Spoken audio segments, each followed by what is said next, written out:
Look, y'all put some favorite presidents like they gon' change this country.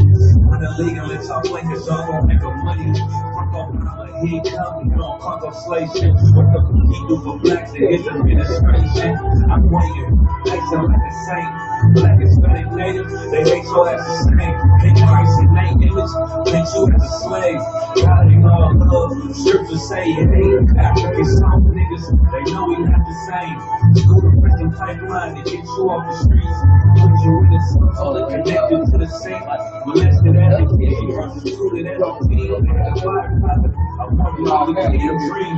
They just took the yoke off, my nigga, we ain't free. We never think in these wastelands of poverty. You don't know the truth and the lies sound promising. Give them the curse. Do that now. Black folk forgave, but man, this shit is absurd. You should never let your enemy, that shit ain't gon' work. Yeah, like I ain't your knees, you better die in glory. When I jumped to you, can't talk me that part of glory. I took a nigga life like mine to be recognized. I feel that pain every day, it can't be reconciled. I'm banging, my sister a prostitute, my brother got a life, and somehow I still tell the truth.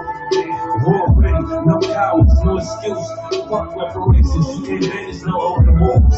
Blood on the leaves, body swing from a noose. I was on a running Nashville, I knocked out the truth. I caught the school, classes being held by the shot on my life. I want to be a gangster like a god. Do this for my brothers, real brotherhood. Everything we do, we got out this book. My niggas, I can never be no African. UPK the only authorized acronym. I'm passionate about my brothers and sisters. We in hell, I ain't got nothing to give you. That's another religion. If it ain't nothing you holler. Ain't heard about them and got a hook. That's the way y'all for a coward and my observation. They don't fear the Lord, they ain't his name. We don't know, like, girl, look at that. Real priests bringing back black royalty. One blessing on my head, keep drinking water. Can't let them trip me off the streets, I gotta raise my daughter. I got brothers at the border ducking ice ages. I got the name change, it was life changing. My family thought it was a game. Don't know I'm black, they said I was going through a phase. There's more of us in jail than it was slaves. Chose by the Lord, we could never be the same. Soon as they born, the wicked go astray. They let the truth they want with a city play. Niggas weak, niggas saying anything to be true. We don't want no cowards anyway. Coronavirus, that's a plague. You don't get too much sleep when you waking up the dead. First camp, I cut up all my dreads. I took an oath when that oil hit my head. Niggas capping like they lids. I'm on free side, never stick no fork in no bed. I was dead, now I found out how to live. This brotherhood taught me how to be a man. I came back to my roots, I had to dig. A couple gaps I had to bridge. I got a rib, I'm married to this work. You wanna serve the Lord, he ain't in the Christian church.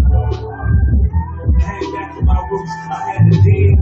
A couple gaps I had to bridge. I got a rib, I'm married to this work. You wanna serve the Lord, he ain't in the Christian church.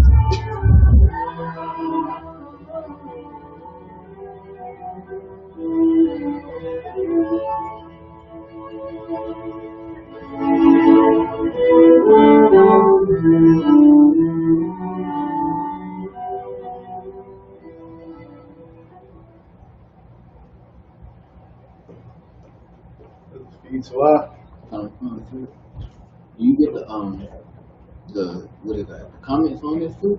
I don't think so. So you probably gotta check it from your phone. Okay. You got Hollywood Israelites on your YouTube. Kind of. Just go check back and forth periodically. I mainly monitor Facebook, but that's the wrong one. I'll be checking in too, even though I'm here. Yeah, make sure you go up.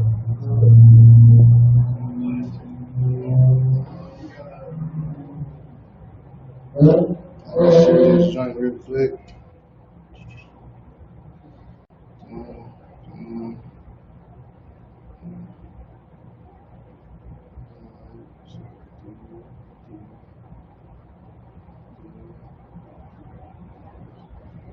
still haven't figured out how to share it on YouTube yet. What do you mean share it on YouTube? Like share the feed on YouTube. Well, you can't share it on YouTube. You have to share YouTube to somewhere else. Oh, okay. But I don't think you can. You share it on YouTube? I'm not sure. It don't give me that option. Yeah, I don't think you can share Okay. it to. I don't know. I don't think YouTube that type of platform. Okay. You know what I mean? No wonder. But alright, the sound cool. Cool, so.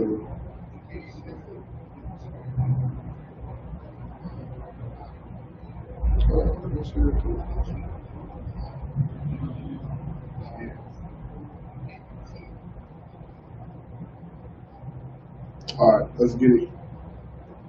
Shalom, Yahweh Bashim Yahweh Shai Barakatah. Shalom, Yahweh Shemal Latah Bashim Yahweh Shai. I'm priest and officer Karatazah. This is my Wednesday night law class. We'll be holding it down. Any questions? You got any questions? Go ahead. So like y'all wanna select it. If I don't know it, we're gonna pass it. You going into Joshua? Am I going into Joshua? I ain't going into Joshua tonight. I wanted to get back to it, but since I want to reintroduce it a little bit, so. Okay. But yeah, not Joshua tonight. We for sure gonna get it though. For sure gonna get Joshua. But tonight we're gonna be going into. Why did I say I'm liking it? Somebody on my page. They say I'm liking it. Anyway, I'll fix that later. Anyway, say tonight's topic will be don't let nothing separate you from the Lord. As you can probably see in the title, it's a very heavy topic. Brothers and sisters need to know that no matter what you go through, no matter what your ups and downs, smiles and frowns may be, no matter what your family may say, no matter what the world may say, if you chose to come serve the Lord, don't let nothing separate you from serving the Lord. I know I brought it out. We were talking about, hold on, first like, subscribe, and share. You know what I'm saying? Tune in, like, subscribe, and share. Tune in to all avenues, Hollywood Israelites on YouTube. Facebook, Israelite School of Universal Practical Knowledge. Follow us on all avenues to get the truth. You know what I'm saying? It's much needed for everybody. You know what I'm saying? It's much needed for everybody. If you're a Black, Hispanic, and Native American Indian, promote this truth, man. Get out there. If it's not for you, it could be for somebody else. Like I said, this is the Israelite School of Universal Practical Knowledge, teaching all Blacks and Hispanics since 1969 that you are the true children of God, that you are the lost tribes of the nation of Israel. You know what I mean? So, back to what I was saying, this is about don't let nothing separate you from the Lord or from this truth. You know what I mean? It's a heavy topic because this world is full with so much lust. This world is filled with so much sin. It's easy for you to get separated from the Lord. There's so much things pulling you in so many different directions, whether it be your family, whether it be your work life, whether it be your home life, whether it be just you wanted to do what your friends is doing. You know what I'm saying? It can be so many different things that pull you from the Lord and pull you from who you say you want to be or who you said you are already going to be. This is for brothers and sisters in the truth of life, or brothers and sisters coming into the truth. You know what I'm saying? You gotta seek counsel on certain things. You gotta battle certain things. You always gotta battle. You can never fold. You can fall, but you gotta get back up. You know what I'm saying? And you always want to battle, and be to the point to where when you can recognize what a demon is and how this demon is attacking me, and you can strategically plan your way to combat it. You know what I mean? You always want to be able to combat these demons and overcome these demons and not fall victim to these demons. Like, you don't want to lose the war. You know what I'm saying? You don't want to lose the war. You might lose the battle, but you don't want to lose the war. You got to bounce back and come back better. You can't let nobody, I brought this up in the radio show, that's what I was saying. You can't let nobody take you off who you said you're going to be. Like, you a trooper, you came into the school, you a young man trying to get into the school, you an officer or whatever or whatnot. You said, I'm going to be this. I'm going to be a priest. I'm going to be a trooper. I'm going to come serve the Lord. You don't let nothing, no matter how people might be acting, no matter what's going on in the world, you don't let that take you off your course of who you said you're going to be. We didn't force this oil on your head. We didn't make you come and get in all black. We didn't make you do nothing. You chose to serve the Lord. The Lord chose you to come serve him. And you can't let nothing, no circumstance, no person, no anything, because take you off this course. No matter if somebody, let's say somebody is doing you wrong. somebody that wronged you, they done messed you up, they done stole from you. Now you like, man, see, I thought it was like this. I ain't, you know what? I'm finna start being like this.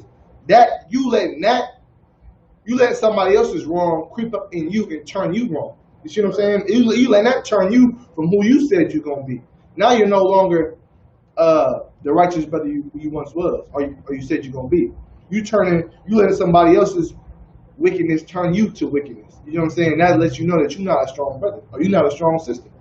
If you let gossip, if you let what else are some things that people go through that might turn them for something? Like you got something like somebody robbed you, or somebody, their family done wronged you, or you let you have been raped before in your life. You let these things. You've been molested. You've been in jail. You've been many different things people go through. Israelites go through hell every single day. But you let these things that have happened to you in your life change you, right? Now, it's twofold. You can let it change you for the better. Like, okay, I learned. Okay, now I'm gonna move like this. Oh, but what I'm talking about is more so how people let it change them for the wrong. Like they'll be like, let's say your family don't ever help you out. Man, since they didn't want to help me out, I ain't never helping them again. I ain't never doing this and like that, man. F them and this, that. Now you start adopting that mindset that you against. Right. You start adopting that mindset that you are against. Now instead of being like, okay, I'm gonna help them out, but I'm gonna help them out in this type of way. I'm not gonna help them out in the way that they might want my help. I'm gonna help them out in this type of way. You know what I'm saying? Instead of you constantly want to be for your people and helping your people, but at the same time, you don't want to be no fool. You don't want to be done to the fact. You know what I'm saying? You don't want to be like, okay, you just keep wronging me. So I'm not like, it's okay to be like, I'm gonna step back, but it's okay to be like, I'm gonna step back, but it's not. Damn, what I'm trying to say. It's okay to step back, but you can. But you always love your brother. That's law. You love your brother. You love your sister. You know what I'm saying? Right. Go ahead. It's like sir, if I may. Go ahead. But what you're saying is so heavy. I was just gonna bring up the fact that Yahweh said himself that you have to forgive your brother, and not 7 times, but 70 times. Right. That means just an innumerable amount of times. Right. Come forgive your brother. You don't let nobody wickedness turn you from who you said you're gonna be. You don't ever do that. Right. Like I believe I told you this before. Like you don't ever let nobody. I tell it to my rib. I teach it to my kids. I teach it to anybody that's around me. Right. Because that's something I live by. That's how I live my life. I've been through hell. You know what I'm saying? I'm still going through hell. I've been through struggles and hard times. Families wronging me and jail and all different type of stuff. Right. But do I let that change who I said I'm gonna be? I said I'm gonna be priest corrupted. Am I gonna change from that? I said I'm gonna love my people. I said I'm gonna do my people an office. I'm gonna do them a service. Am I gonna let that change that for me? No. So, and likewise, you shouldn't do it any other way. You shouldn't do it as well. People was wronging Christ. His own disciple turned on him. Right. You know what I'm saying? People was wronging Christ. Did it change Christ and how Christ said he was gonna be? No, it didn't. It didn't change it. He stayed solid in who he knew he was and what he was going to accomplish and what he wanted to be. Likewise for you. But like I said though, don't let nothing separate you from the Lord, and don't let nothing separate you from the truth. Now, I got a question. What is the truth? Go ahead. If I may, sir. Mm-hmm. But the truth is, my understanding of it's like it's following the law, statutes, commandments, and it's knowing about who you are, and not and basically getting rid of the brainwash mentality that in schools, this Christian church, or not even just Christian, but all religion, to be honest, that they got you. So it's like coming into the truth is basically following the law, statutes, commandments. Right. Okay. So you gave it a twofold answer. You said basically the truth is something that you are told, right? It's like you learn. Yeah, you learn, but then you also walk it. Right. Right. So, but what is the truth? Well, what is it that you learned? What is it that you are walking in? Go ahead. The proper. Ask your first question. Slide. I was about to do it. No, go ahead. To follow basically Christ, the actual way to follow Christ. and not like just talking it, but actually walking it. Okay, you there, you on the head, but what did Christ follow that He wants you to follow? That's easy. If you got it, if you know it, drop it in the comment section below. I'm monitoring the comments as well. Go ahead. The law, statutes, and commandments. Perfect. The law, statutes, and commandments, or the word. Right. The Lord gave Moses the word and taught it to the people and said, "Look, you follow this. Y'all teach this. This is your instruction. This is the truth. This is the true way to live. This is the truth." Right. You see what I'm saying? That's why in the ISBK we say we're the home of the truth. Why? Because we are truly walking in the law, statutes, and commandments, and not on no fugazi BS. You know what I'm saying? That's right. So that's what it was. Give me Psalms 119 and 151. Now we're gonna go into the precepts. The brother said the truth is the law, statutes, and commandments, and the truth is that's what the truth is. But the truth is not only just the law, statutes, and commandments. It's something that you walk in, and he's correct on both answers. Right? Go ahead. Psalms chapter 119, verse 151. Right? Thou art near, O Lord, Right? and all thy commandments are truth. All thy commandments are truth. This goes into what you just said. The law, statutes, and commandments are the truth. Now, if you can't separate for something, if I say don't let nothing separate you from the truth, but you don't know what the truth is, I gotta give it to you. I gotta let you know what the truth is. Right? Read that one more time. Sir, verse 151, Salaki.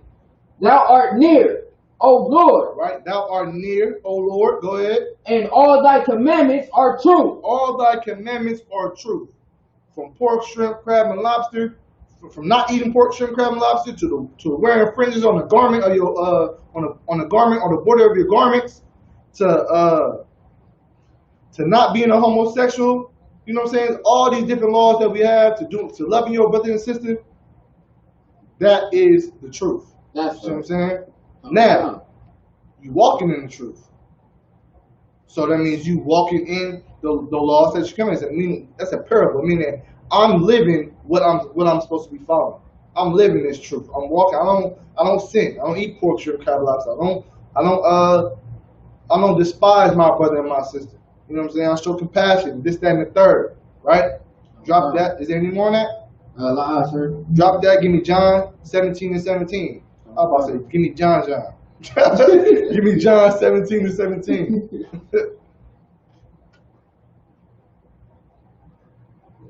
Y'all like and share the class.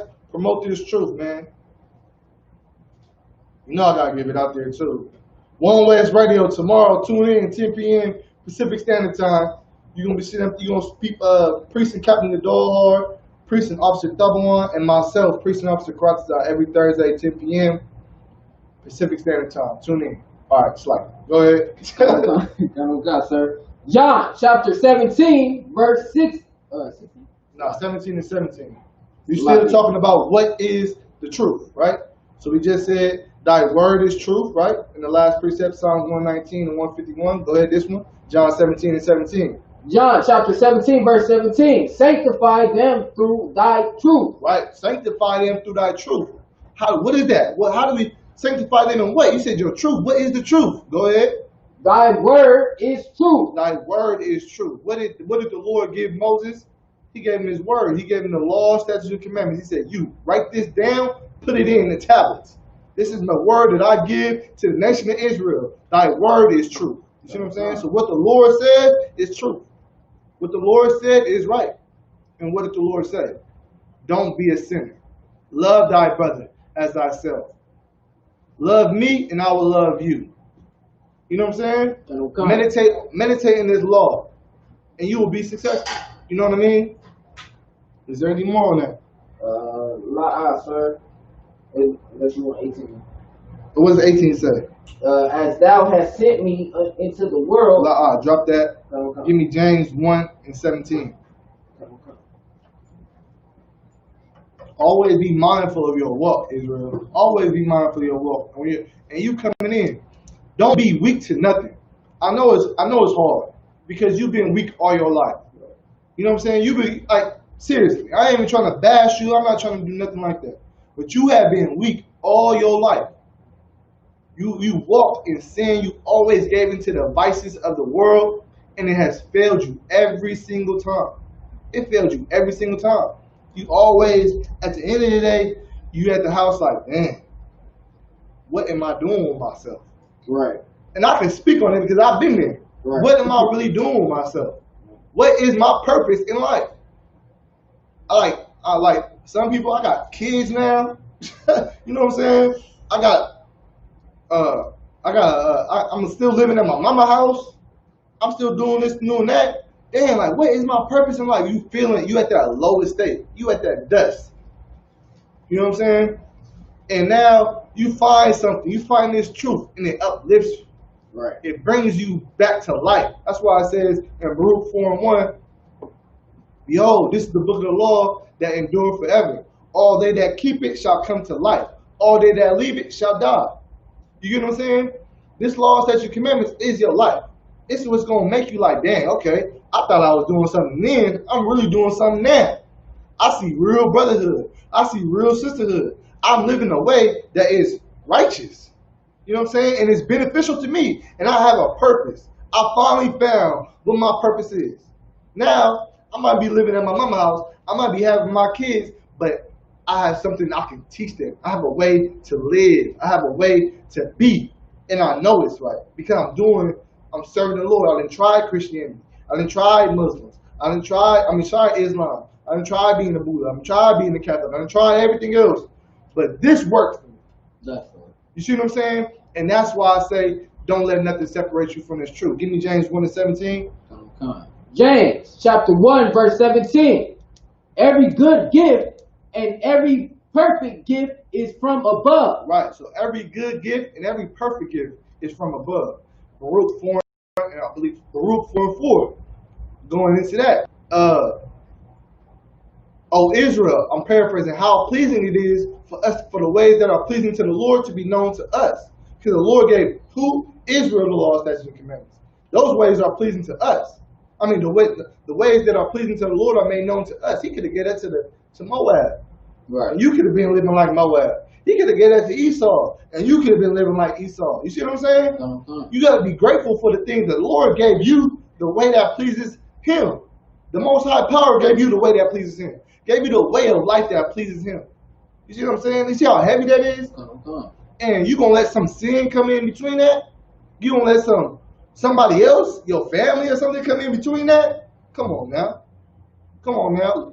Break down those strongholds that them demons have on you. Break down them strongholds that the vices of this world might have on you, or your family might have on you.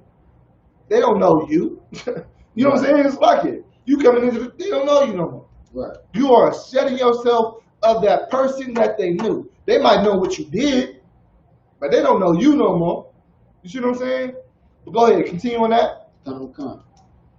Every good gift and every perfect gift is from above. It's from above, coming from the Lord, right? Go ahead. And cometh down from the Father of lights. Oh, coming down from the Father of lights. Who is that? The Lord. Go ahead. With whom is no variableness. Right, go ahead. Whom is no changing, right?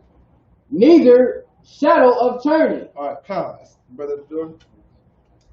Neither shadow of turning. Hold on 1 second. Are you good?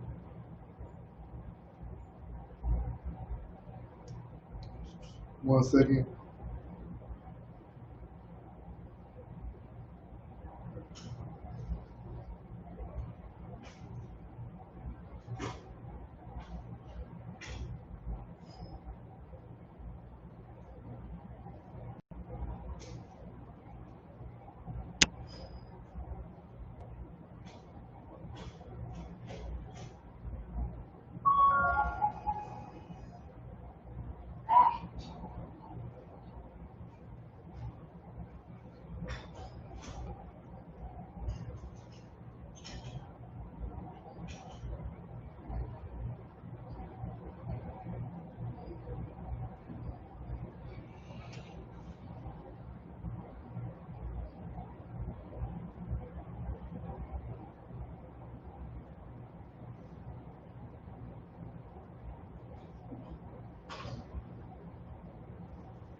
All right, let's get it.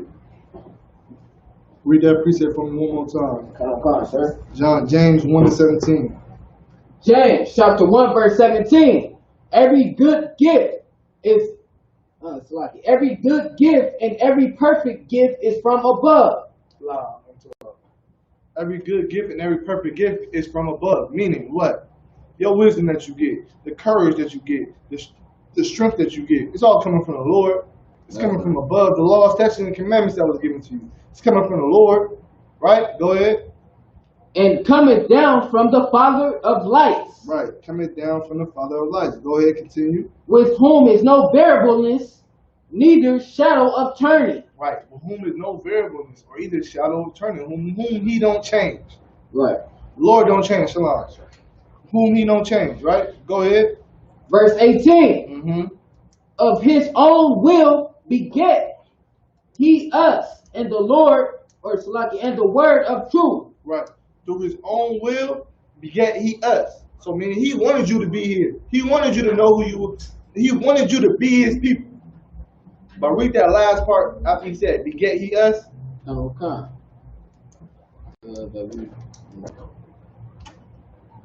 Through his own will. Okay. Mm-hmm. Verse 18, of his own will beget he us with the word of truth. With the word of truth. Letting you know that the law, statutes, commandments is the truth. You must walk in the truth. Meaning you must walk in the law, statutes, commandments, and let nothing knock you off your course. Drop that, give me 2 Corinthians 13:8. Okay. 2 Corinthians 13:8.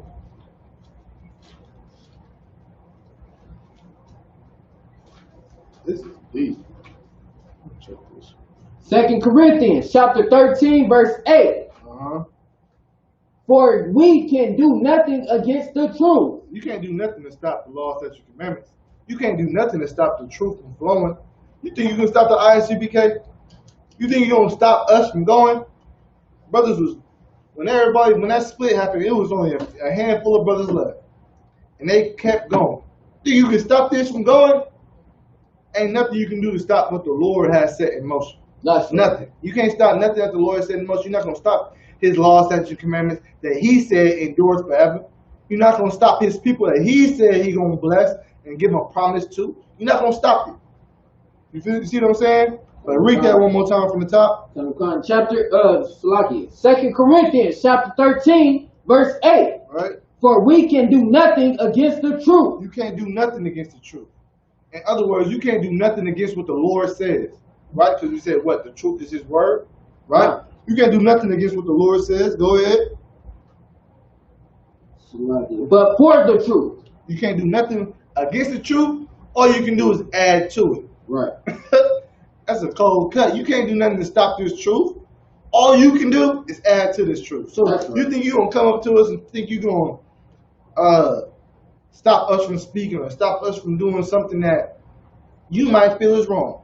But guess what? If it's the truth and what we're saying is the truth is 10 times out of 10 it is, you can't stop it. All you're going to do is promote it. You come up, like people that come, what I'm trying to say is like people that come up against Cam. They think they're going to stop what we're saying. They think they're going to stop that Cam speaking. They think they got the heaviest point. You're a liar.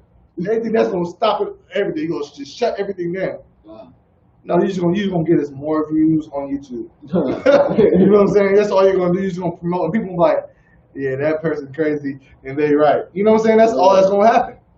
Go ahead. So like I said, if I may, I was going to just add to it, but it happened multiple times. The proof is on YouTube. Like you said. The proof is on YouTube. They came out with some heavy stuff, but it's like they got gunned. Like they got slaughtered. And they thought that what they brought out was going to stop everything. Yeah, right. They really did. They thought like, oh yeah, you're what? They be up there like, you're white. I see it. They were like, fine, keep going with the precept. You know what I'm saying? Go ahead. So like, and it stopped everything they was thinking too when they got there. Right. All you doing is giving us a good laugh. You know what I'm saying? And the truth is just gonna be, you're not gonna stop the truth from coming out. You're not gonna stop what the Lord has put into place from coming out. And put it on a bigger scale, on a more serious scale, Esau.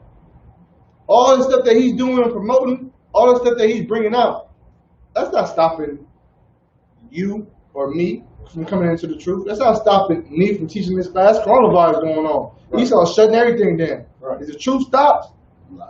As the Isupk, we still invite blacks, Hispanics, Native American. It's like a Native American Indians to come through this door. That's right. You see what I'm saying? And it doesn't stop. We still going to camp.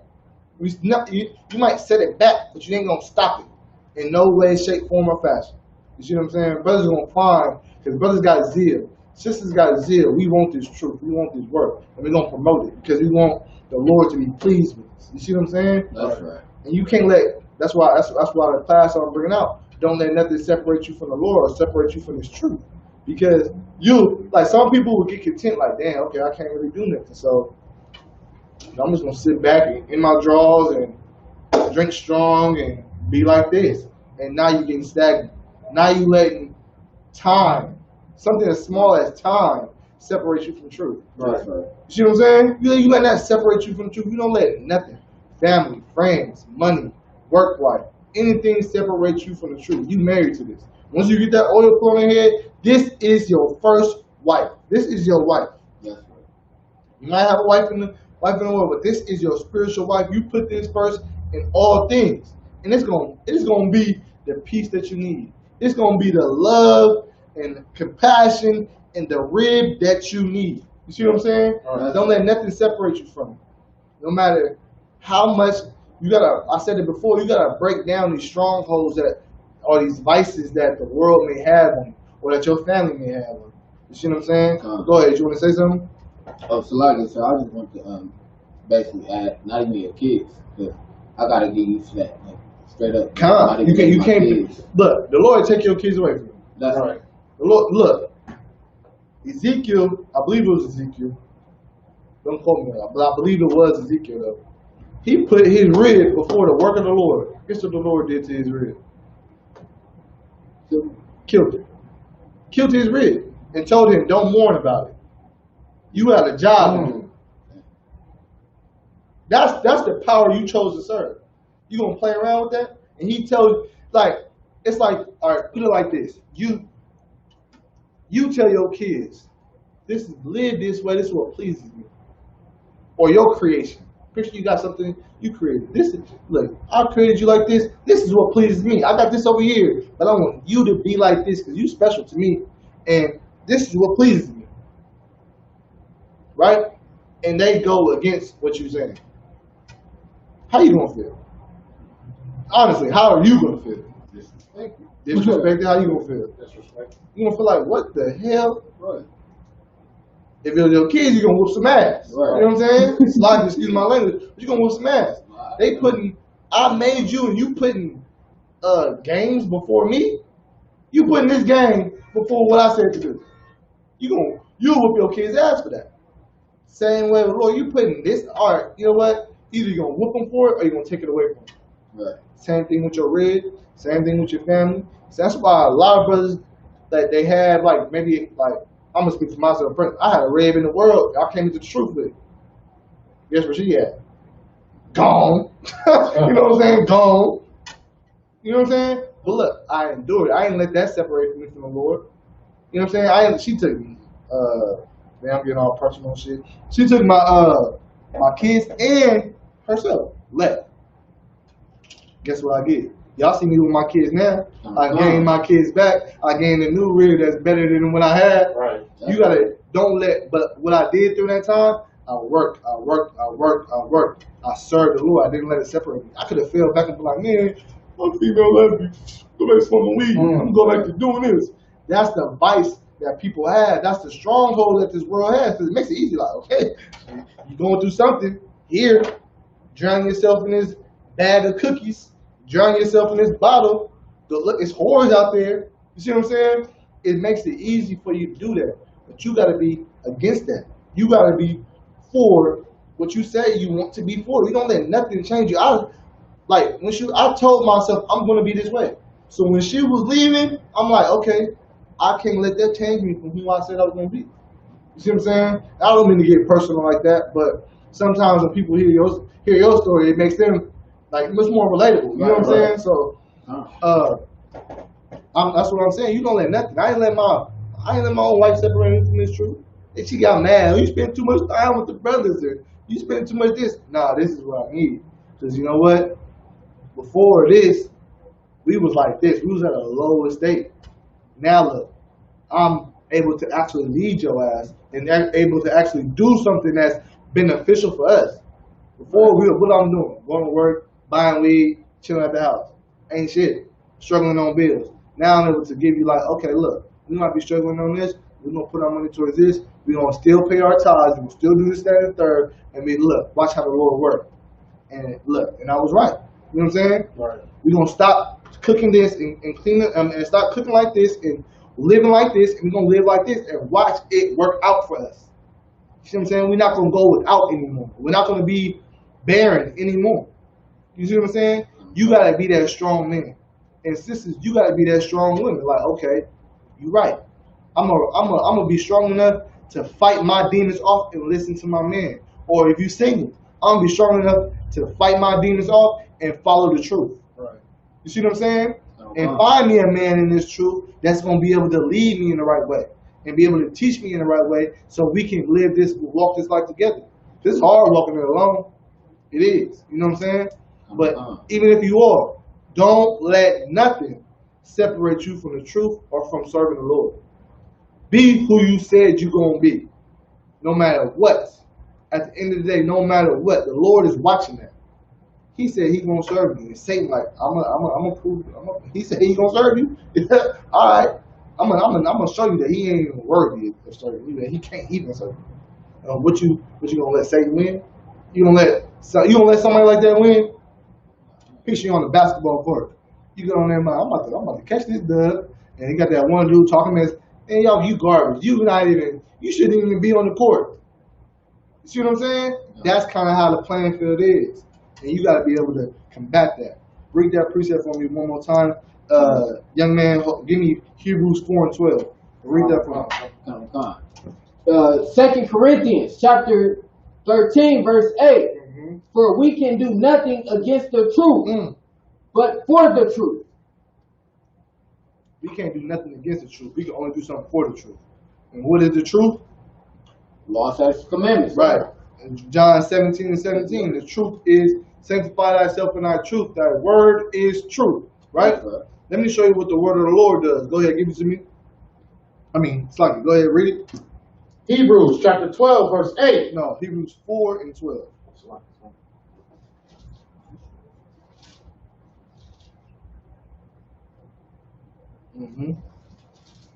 Hebrews chapter 4, verse 8. 4 verse 12. 4 verse 12, Salaki. Right. For the word of God is quick and powerful. Oh, wait. So you telling me the word of the Lord is quick and powerful? Go ahead. And sharper than any two-edged sword. And sharper than any two-edged sword. Go ahead. Piercing even to the dividing. Salaki. Asunder. Of soul and spirit. Right. So the word of the Lord is quick and powerful, sharper than any two-edged sword, sharper than any weapon out there. It's going to divide asunder, piercing through your what? Piercing even to the dividing asunder of soul and spirit. Right. It's going to cut your soul from your spirit. That's a sharp-ass sword. Because wow, when you hear the law, statutes, commandments, when you hear what I'm saying right now, you're going to be like, damn, okay, it's cutting you, whether you realize it or not. But it's not like, it ain't the deadly cut, like, like somebody in the, when you got somebody trying to scoff us. It ain't one of them. Right. Like, we ain't trying to behead you. It's like, nah, cut that now, bandage that wound up. I'm trying to get that little, you ever seen somebody like with a cancer or ulcer or like with a cyst? They got to cut that cyst out. You got to cut it off. Right. And now we can bandage it and now you're better. That's the type of cut I'm trying to bring to you now. Right. Because a lot of people need to hear this. You know what I'm saying? But read it one more time for me. Verse 12. For the word of God is quick and powerful, and sharper than any two-edged sword. Right. Go ahead.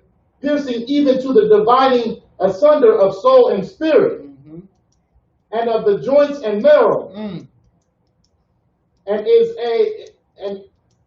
a discerner of the thoughts and intents of the heart. Right. So it's discerner of the thoughts and the intents of the heart. See, now people be like, they talking about this. But what do you think with the discerner of the thoughts and intents of the heart? What's that speaking of? Your mama. Go ahead. You got something to say? It's like it's what he was reading was so heavy because it reminded me of when I first came into the truth. How the brothers, bring out the scriptures, basically how you couldn't smoke weed, and I was still smoking weed at the time. So that it really cut me, like for real, because it's like it seemed like as soon as I went home, it's like, man, I couldn't even look at it. I flushed it down the toilet, and like. But I understand because it really cuts you, like not cuts you literally or like physically, but it does something to your spirit. That's what a priest does. A priest it's gonna cut the demons off. We're gonna help you fight your demons so you can fight your demons yourself. And even when you can't fight, we always gonna be here, brotherhood, to help you fight your demons. Right. So don't be afraid to call. Like you got confidence in the brother that okay, this seems like a cool brother. I know he knows some things. I'm gonna call him up. I feel like I can be, I can have confidence with him. Yeah. You call that brother up. Don't be no sweat. Call him up. Don't let that demon stop you from calling that brother up. Because why? The demon want to keep you isolated. He want to keep you by yourself so he can just keep jabbing at you. Right. Now when you got somebody else that can, all right, hey, look, get up. Here, I'm up. Boom, boom, hit him. And you just come back, and while you can recover, then you good. Like get your strength back. I'm gonna fight this demon for you real quick. Right. And that way, that's why it says in Proverbs, wise men seek counsel. You got to be wise and seek the counsel that you need. Or else you're going to be fighting the battle alone, and that battle won't eat you up. Right. Then you might lose the war. See what I'm saying? So that's what good brothers do. They help. Like, I know, it's like if I could, this brother called me all different times in the night. I answer my phone. I'm going to answer my phone because I know how it is. You know what I'm saying? I know how it is and I understand it. And I'm going to help him. You know what I'm saying? That's my responsibility. That's my duty. You know what I'm saying? That's for anybody. There's other brothers that call me as well. Like, you don't call nobody else, call me. Call Cap, call somebody. But just don't let that demon eat you alive. Because you're going to find yourself in that hole, in that ditch, in that pit. You see what I'm saying? And it's going to might get too deep, you can't get out of it. You know what I mean? So, always pick up the phone and call a brother if you need help. You know what I mean? So, the word of the Lord is quick. It's gonna cut some things off. You cut some things off me. I mean, I was like you. I was coming to class high. I didn't come to class high, but I was still smoking after class.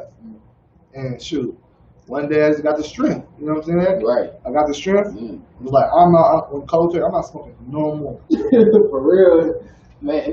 It's a lot different for me. But it makes you feel guilty. Like you got that guilt. Like, but at least you have that. Right. At least you have that. Right. And some people don't feel guilty. You see these whores out here? That WAP video came out. They all just like, yeah, I don't feel guilty about that. I'm good, but Cardi B did such and such said that they got money, they're living successful. It don't make no. I watched in this interview on No Jumper. This lady talked about how she done blew 7 rods and was getting hit from the back. And I see that. You see that? Right. And she was like, no shame. She was like, yeah. She was like, yeah, I did it. Like, Cardi B? No, it was just some whore. It's Scooby Tales. Yeah, be like. He was like, I'm watching. I can't even watch the whole. I'm turn this whore off my damn phone. I ain't gonna get this no view, no like you know what I'm saying? Blow like, and you really just no shame in your game. Like I did it. Like he asked her. Then he asked her like, you don't feel big? Like no, it was lit. That's what she said. It was lit. I watched it today before I came to class. I was like, oh, this no shame. Right. No shame, and it's good that you had that though. It's good that the Lord gave you a conscience. I'm gonna give it to you. It's good that the Lord gave you a conscience to be like, dang, okay, I am doing something wrong. Right? It is right. I mean, the Lord put something on me that I might want this brother. I might want this brother. You know what I'm saying? Go ahead. I was just gonna say, sir, that type of particular thing is like an initiation for them. It's like a friendship group thing, and they gotta have stories like that in order to. Be a part of the group. Right, damn, I ain't even think about it like that. But break down what you're saying though. Because what do you mean that type of stuff? There's a person in that video, the second one that was in that video, like she's kind of like the ringleader. Like she don't hang with people unless they doing it. Yeah, they got the same thing going on that she got. What's the Misery Love Company? Right. You know what I'm saying? She want to be just like she don't want to be surrounded by people that's not doing exactly what they're doing, and that's right for you as well. Like you don't, You shouldn't want to be surrounded by people that's not doing what you're doing. Right. You know what I'm saying? Like, imagine you being in the truth and you surrounded by niggas that smoke weed all day. Right. What's gonna happen? You're gonna end up smoking weed. Like you're gonna fall back. Like I tried to walk this life by myself. I tried. Like when I first seen my brother, I said, I need brotherhood. Like I need that. Right. I need to be around people that are gonna keep me on the right track. Whether it's a checking, I gotta be man enough to be like, you're right, I was wrong. Right. You know what? I'm gonna take this check because it's better than a death that might be at my doorstep. See what I'm saying? I'd rather have a brother tell me you fucking up, and you since you fucking up, give me this, that, and the third, and pay this fine or whatever the heck the judgment may be. I'd rather have that than to be dead. You see what I'm saying? Because we all know in Scripture the wages of sin are death.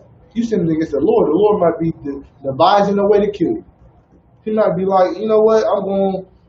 This is my last straw for this person. And that checking or that judgment might have just saved your life.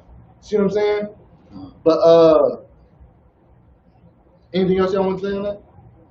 Good. All right. So my next question is, what are some things that separate you from the truth? What are some things that separate you from the truth? Anybody? Go ahead.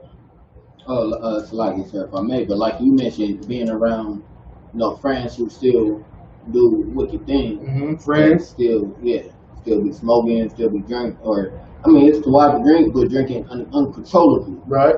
Getting drunk. Right. Get drunk. I learned this from Captain Dog. Get drunk around us. Don't get drunk around nobody in the world. Don't even get drunk around your family. Right. Get drunk around us. We gonna take care of you. Right. You know what I'm saying? Don't get drunk around your family. They gonna look at you like, oh, I'm eating it. True. Look at him. He throwing up. Look at him. Look at him. That's how they gonna turn. That demon come. They waiting to see you like that. Right. Look at him. He passed out drooling on my couch. You know what I'm saying? That's how they gonna talk about you. But get drunk around us. Be passed out in the corner over here. You gonna buy that brother this let him rest. Give him sit a water bottle by you like boom. When you wake up like, damn, that's right what I needed. You know what I'm saying? Boom, right there. Like you know what I'm saying? Yeah. Get you an Uber home. Leave your car here. You know what I'm saying? Or just stay here for the night. Plenty of times brothers got like that. But you be around your family. Go ahead. I was going to say pride too. It's a lot of former ISUPK members that I see on IG that try to go and do their own little separate little thing because they couldn't take a check-in or something like that. Right. It'd be like that. We grown men, like we men at the end of the day. If I offend you, come tell me I offended you. We are men. Like it ain't brotherhood. Jenny Hunter said it before. Brotherhood outranks rank.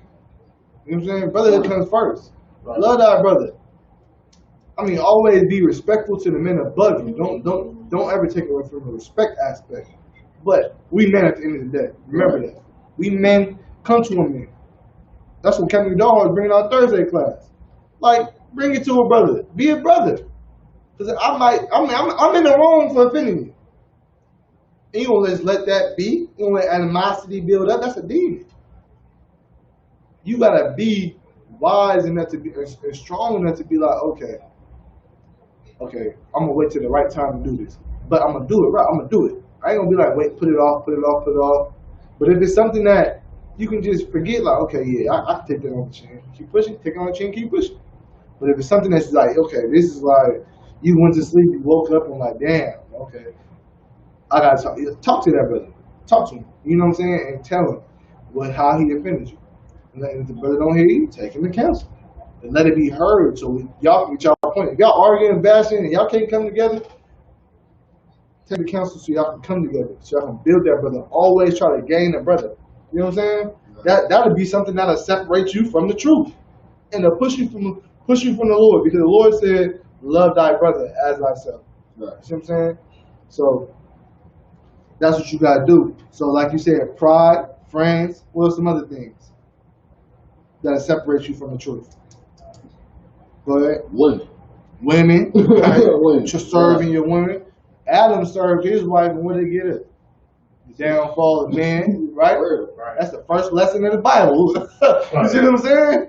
That's the first lesson. Look, don't serve your woman. Your woman serves you. That's right. I didn't build women for men. I built men No, it's like I didn't build. Yeah, men for women. I built women for men.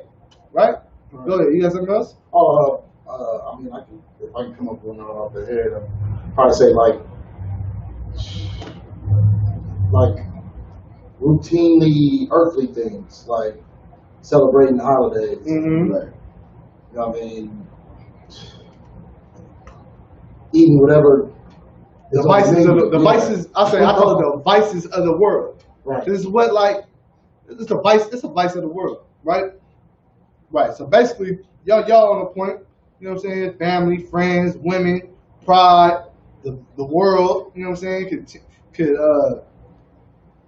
Could separate you from the truth. Okay, but what is it called when you're doing the right thing? And okay, hold on, I gotta bring it in. Okay, what is it called? Okay, so those things are things that can separate you from the truth. But I want to know, what is it called when you're doing the right thing and you're getting pulled in the wrong direction? What is that called? Because ultimately, that's what everything that y'all saying is what it is. Go ahead. Temptation. Temptation. Perfect. Temptation. That's the exact. I got it right here in parentheses. Temptation. God. That's exactly what it is. You're being tempted. You're being tempted to be your old self. You're being tempted to be somebody else besides who you said you was gonna be. Right? You're tempted to be who your mama wants you to be, who your daddy wants you to be, who your friends want you to be, who your pride wants you to be, who your woman wants you to be. Right? Right. Instead of being who the Lord wants you to be. Right. Right? Now, give me Ecclesiasticus and the Apocrypha. You got Apocrypha? Oh, you got the 1611. Oh, you did. Hey, you take this. You got it. Not have it, but the water. I appreciate use it for right now. Yeah. Ecclesiasticus 2:1. I'm so hurt. So like you said 2-1? Yeah, 2:1. It's a milk precept for brothers coming into the truth. I always hit it with this one right here. Ecclesiasticus. Oh, so like, did you want it? No, go ahead. Okay. Ecclesiasticus. Do you want it? So like, you want to play it? So I'm still Oh, looking for it. Ecclesiasticus, chapter 2, verse 1. Mm-hmm. My son, if thou come to serve the Lord. If you coming and want to come serve the Lord, you walking through this door, you want to be in this truth. If you coming to serve the Lord, read it again from the top. Come. My son, Mm-hmm. if thou come to serve the Lord, There's something you gotta do. If you want to come serve the Lord, go ahead. prepare thy soul for temptation. You gotta gird up your loins. Right. You gotta get ready. Right. Prepare your soul to be tempted. Prepare for Satan to try to stop you in all ways, shapes, or forms. Whether it be family, friends, mother, sister, daughter, kids, child support. Right. Whether it's somebody stealing your books or breaking into your car. Right. Whatever it might be. Prepare to be tempted like, damn, I want to go beat somebody up. I want to go kill somebody. I want to go rob somebody back. You know what I'm saying? It can many different ways people can be tempted. Right. See what I'm saying? Go ahead, keep reading. Come. Verse 2, set thy heart aright. Set your mind right. Get your mind right. Prepare yourself and get your mind right for this warfare you're about to go through. Right. See what I'm saying? Go ahead. And constantly endure. Constantly endure. Somebody give me the definition to endure. Public and shot. Like out of the Merriam-Webster or whatnot.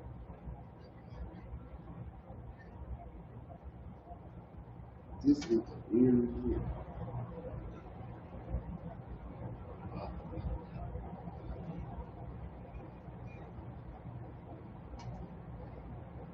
It says, prepare thy soul for a temptation and constantly endure. Read the definition when you got it. The definition for endure is to continue in the same state.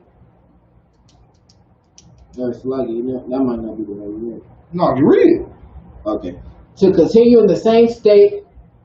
Number 2, to remain firm under suffering or misfortune without yielding. That's the one I want. There you go. To remain, read that one more time. To remain firm under suffering or misfortune without yielding. To remain firm under suffering or misfortune without yielding. That's what it means to endure. Right. So your friends and family, your wife, your kids, and work or whatever is causing you to want to backslide or go against or separate you from the Lord, you gotta remain what? Firm. You gotta remain firm in all things. You gotta constantly endure. Read that precept one more time. Ecclesiasticus 2:1. Young man, give me James 1 and 2. Ecclesiasticus chapter 2 verse 1. My son, if thou come to serve the Lord, right? Prepare thy soul for temptation. Prepare your soul to be tempted. Prepare for your family to come up against you. Prepare for your wife to leave you. Just think she gonna leave. Right. Like, honestly. I'm not even telling you don't love her or nothing, but just think she gonna leave. Right. There's a lot of women in here, they leave off the fact that they heard you. Now, you might not even be looking for another wife. They leave you because they heard you can have another wife. Right. They're like, oh, no, I'm out of here. He gonna get one. You see what I'm saying? That prepare your soul for that. Prepare to endure that. Okay, what would I do if she did? What would I do if my family don't fuck with me no more? What would I do if I get fired from my job because they seen a YouTube video of me saying the white man is the devil? Right. Brothers had lost their job about that. Kevin Zoriak said that he lost a job about that. They seen what he was doing on YouTube. He lost a job. Making like 7 figures, so he lost a job. Right. So He had to, but did it cause him, did it separate him from the Lord? He endured it. And now he got another avenue where he's making what he was, possibly more. You know what I'm saying? Right. Same thing. You got to endure everything. Endure it, endure it, endure it. Be a good soldier. He that endureth to the end, the same shall be saved. Job lost it all. Right. What did he do? Endure to the end. Yahweh knew he was going to die. What did he do? Endure to the end. Now you see his reward. You see Job's reward. You see everybody's reward that endured to the end. I lived and I endured my little hardship to the end. And I'm going to endure some more if I got to come my way. Right. To the end. So that's what you're supposed to do. You don't know when it's going to end, but you always endure it. You always stay strong. Don't let it beat you up. Don't let it knock you down. And if it is, surround yourself by brothers that can help you. You know what I'm saying? And that's the brothers in the ISUBK. That's right. Go read that one more time. And then we're going to move on to your precept, James 1 and 2. Ecclesiastes chapter 2, verse 1. Right? My son, if thou come to serve the Lord. You want to come serve the Most High power. Right? Go ahead. Prepare thy soul for temptation. Prepare your soul for temptation. Go ahead. Set thy heart aright, and constantly endure, and make not haste in time of trouble. That's very important. Have patience. Make not haste in times of trouble. You don't want to be a brother that's panicking. I don't want to be around a brother that's panicking. Right. We out there on the warfare, the front lines, and what if it gets tricky out there? Get funky out there. And they're like, oh man, no, oh no. Like, I don't want to be around you. You messing me up. Get on. You know what I'm saying? Like, I want to be around a person that's focused, that's determined that, okay, this is how I'm going to assess the situation. This is how we're going to be. That's why it's important for y'all to get through Hebrew Academy. You know what I'm saying? Learn that. Do that. I wouldn't advise it because it might bring you out the truth. But if you can endure it, you earned it. You know what I'm saying? Go ahead. Verse 3. Cleave unto him and depart not away, that thou mayest increase at thy last end. Right, that you may cleave unto the Lord. Don't let the temptation or anything like that separate you from the Lord. Cleave unto the Lord, that you may be increased at the end of that temptation. When you endure to the end, that you may be increased. You can endure all the way, but I endured all this for years or months or whatever the time period is, and you get to that last day and you fail. But you don't know what that last day is. That's why the Lord tell you endure to the end. But you get to that last day and you fail. You could have been increased tenfold, 100-fold, or how many ever fold you need to be increased. But that last day you fail. You see what I'm saying? Always enduring to the end, no matter what. Give me James 1 and 2. James chapter 1, verse 2. My brethren, count it all joy when ye fall into diverse temptations. Right. Count it all joy when you fall into diverse temptations. Why would you count this as joy? Why would you want to count this as joy? You going through it. Why would you want to count this as joy? Go ahead. I would say, because it's making you stronger at the end of the day. Right. It's something it's to build you. Like you ever give your son or your daughter or somebody in your family tough love? It's like, I know it hurts you right now, but it's gonna benefit you in the long run. Right. And it does. Like you've been through tough love. We men. Right. You're like, damn. But at the end of the night, when you get older, you're like, okay, I see it. I see why I did that, or why they did that to me. And it's to your benefit. Right. You know what I'm saying? So as gold is, I'm paraphrasing a precept, as gold is tried through a fiery furnace, it's to make men acceptable. It's to make you an acceptable man in a purified gold bar. Refined, pure. You know what I'm saying? Though you go through that adversity, that temptation, that trial, like, dang, man, I damn near hit the blunt. I damn near had bought me a prostitute. I almost did it. Right. You know what I'm saying? The OnlyFans page was looking pretty tempting over there. Right. I almost clicked $40, $40. You know what I'm saying? I almost did that. You know what I'm saying? But I endured it. And it benefited me. You know what I'm saying? Right. Read that one more time. James chapter 1, verse 2. Mm-hmm. My brethren, count it all joy when ye fall into diverse temptations, mm-hmm. knowing this, that the trying of your faith. Oh, hold on. That the trying of your faith. Read it. Go ahead. Knowing this, that the trying of your faith worketh patience. So it allows you to make not haste in your times of trouble, like we read in the previous precept. Right. Previous precept where it said, make not haste in your times of trouble. But allows you, it's gonna work your patience. You're gonna be like, okay, I can go through something. I can take these lashes until it's my time to strike. You know what I'm saying? I can do that. It works your patience. It works you to be a more disciplined brother. Right? Don't let temptation separate you from the Lord. Go ahead. Verse 4. Mm-hmm. But let patience have her perfect work. But let patience have her perfect work.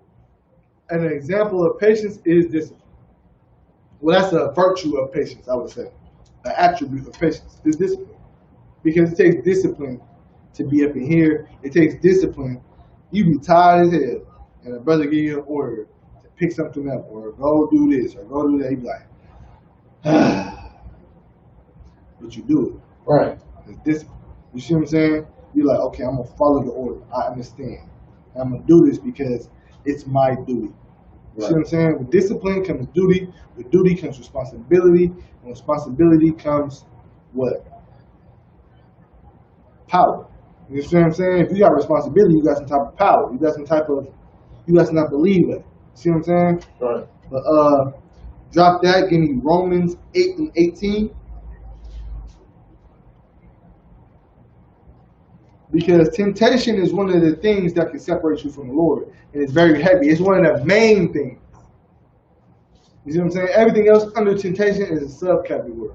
But temptation is one of the main things that can separate you from the Lord. And in your temptation, you're going to struggle. You must endure.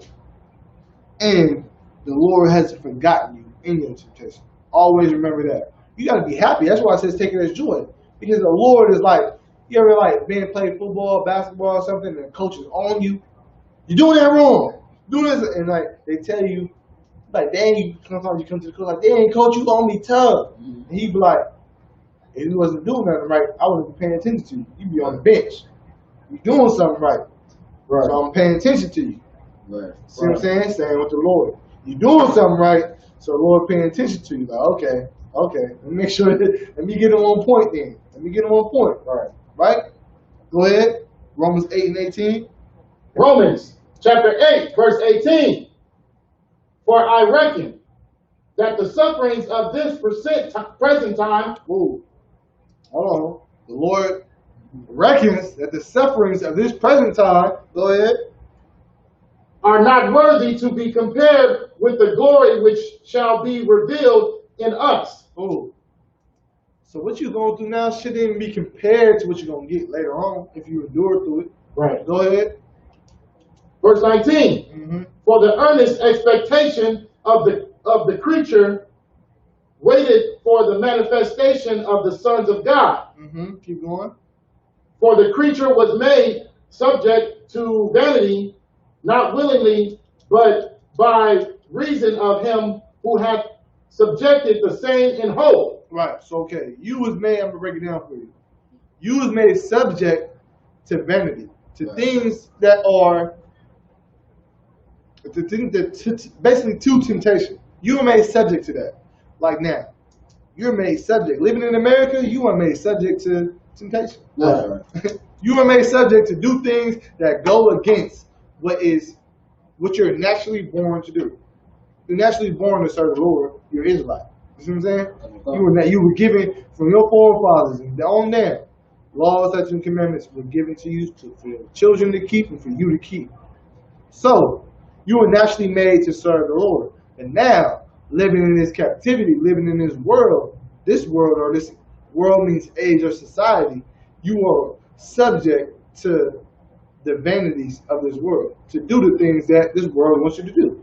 The world wants you to work 10 hours and skip camp, or skip whatever, classes, or teach a class or whatnot. You are subject to that. You are subject to a prostitute trying to seduce you. You are subject to them making a seafood platter. You're subject to these things. Right. Of course, if it was the way that the Lord had established in your kingdom, what would you be subject? That stuff wouldn't be around. Right. You wouldn't have no whores in the street or no seafood platters. Our waters will be blue. You know what I'm saying? So all the shrimp, crab, and lobster will be down there filtering and cleaning and eating all the dirty stuff that comes into that ocean. Right. You know what I'm saying? Our lakes will be clear. When you make it to the kingdom, you're gonna see I'm gonna drink this. You know what I'm saying? Like, it's good. It just look like something I need to drink right now. You gonna have our land and our fruit and our vegetables and fruits and stuff like that is going to be pure because we going to do it the right way. Right. In this society, you're subject to. I know I shouldn't pick this. Like you got Isupk out there like, man, it ain't ready yet. They're like, pick it. We need 1,000 something oranges. They're like, it ain't right yet. Right. They're gonna pick it anyway because why? They're subject to this world. Right. They're subject to the things. They're subject to their oppressors at the end of the day. Right, go ahead. Verse 21. Because the creature itself also shall be delivered from the bondage of corruption.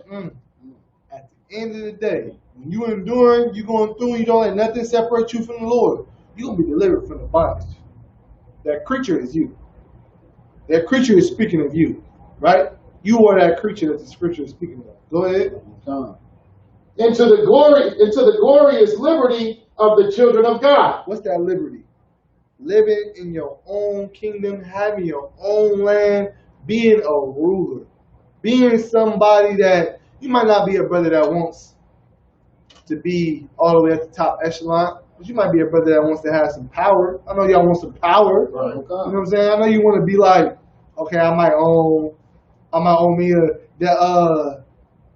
that speedy food. That's my restaurant chain. You know what I'm saying? I own that. You might see it all throughout the kingdom, but that's me. Right. You know what I'm saying? I'm living content. I'm over here off to the cut.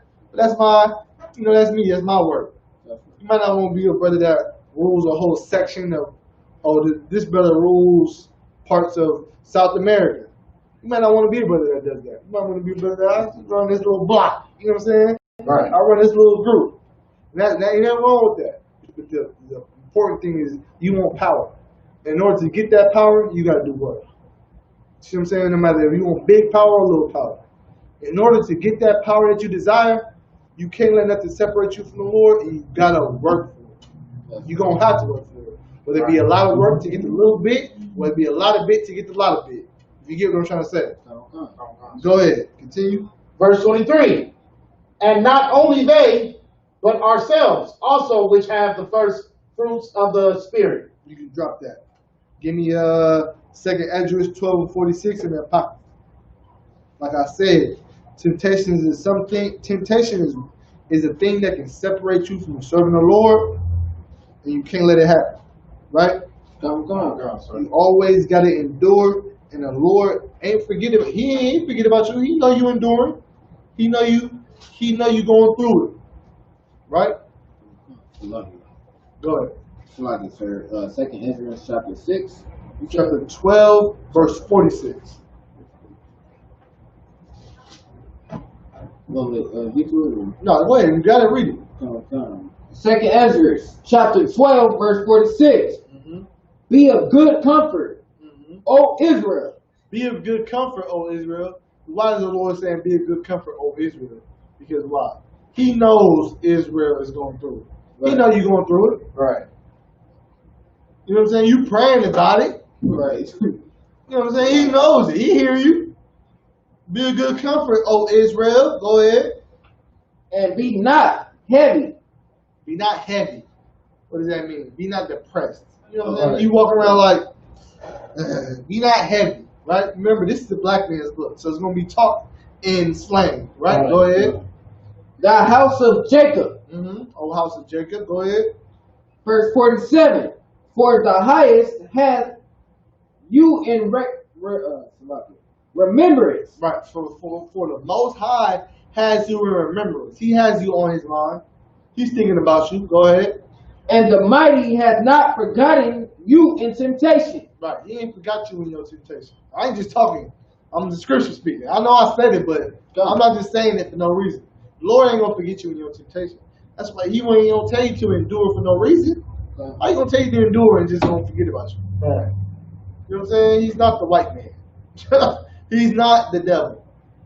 He's telling you something for a reason. Endure it. And I'm going to remember you. And you're going to be increased. I see you going through it, but keep going through it. Until it's over. Right? All right. What are some other things that can separate you from the Lord? I know we said friends, family, pride, temptation, or something else. One more thing. Go ahead. Addiction. What is that addiction? Okay, what is that addiction causing you to do? What is the act of that addiction causing you to do? Not me. I'm not saying you. Okay, I get you. I'm just saying, like, I'm speaking.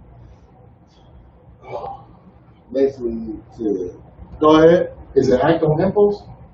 Act on impulse, but okay. Maybe I can rephrase the question a little better. Okay, when you go against the law, statutes, and commandments, what are you doing? That's as simple as I can put it. Go ahead. Sin. So temptation can separate you from the Lord, but what else can separate you from the Lord? He just said it. Sin. Okay, go on. Temptation can separate you from the Lord, but sin can also separate you from the Lord. Like you can be tempted and be like, I'm falling weak to it. I'm not going to do this for this time period or whatnot. You fell into your temptation. But when you fall into that temptation, you have now done what? You have sinned. And the Lord said plenty of times throughout the scriptures, your sin is because of your sin that I have removed myself far from you. Right. Paraphrase. Right? Y'all read it before. All right? So it's because that sin has separated you from the Lord as well. So temptation can separate you from the Lord. And all the things that fall under temptation, family, friends, pride, greed, many different things, right? Right. But then ultimately it falls that sin is separating you from the Lord as well. And you can't let nothing separate you from the Lord, right? Right. Now, your oppressor can separate you from the Lord as well. Now, when you serving your oppressor and not serving the Lord, what are you doing? You're serving two masters, right? Right. So give me 2 Maccabees 4 and 13. We go all the way to 17. It's an example of Israelites serving their oppressors, and it's to their downfall, right?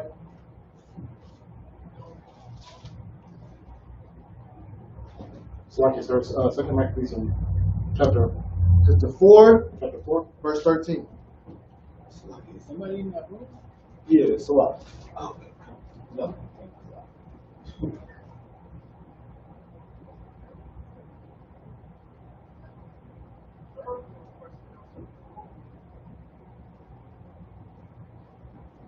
I'm sorry. Go ahead, read when you got it. Second Maccabees, chapter 4,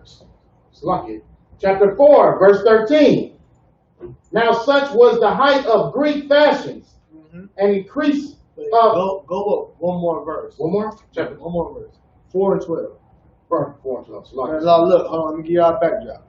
Like, brothers know me, I like going into these accounts. But I'm calling stories. I'm about to read the whole book of Joshua on y'all. But like, I like going into these accounts because it's really beneficial. Like, if you don't read these accounts, read Kings, read Chronicles, read Ezra, read all this. It's like, it's interesting. If you really read it. Read the account, Yahushua. It's interesting. Don't just read like, Proverbs and stuff like that. That's good, but read these accounts.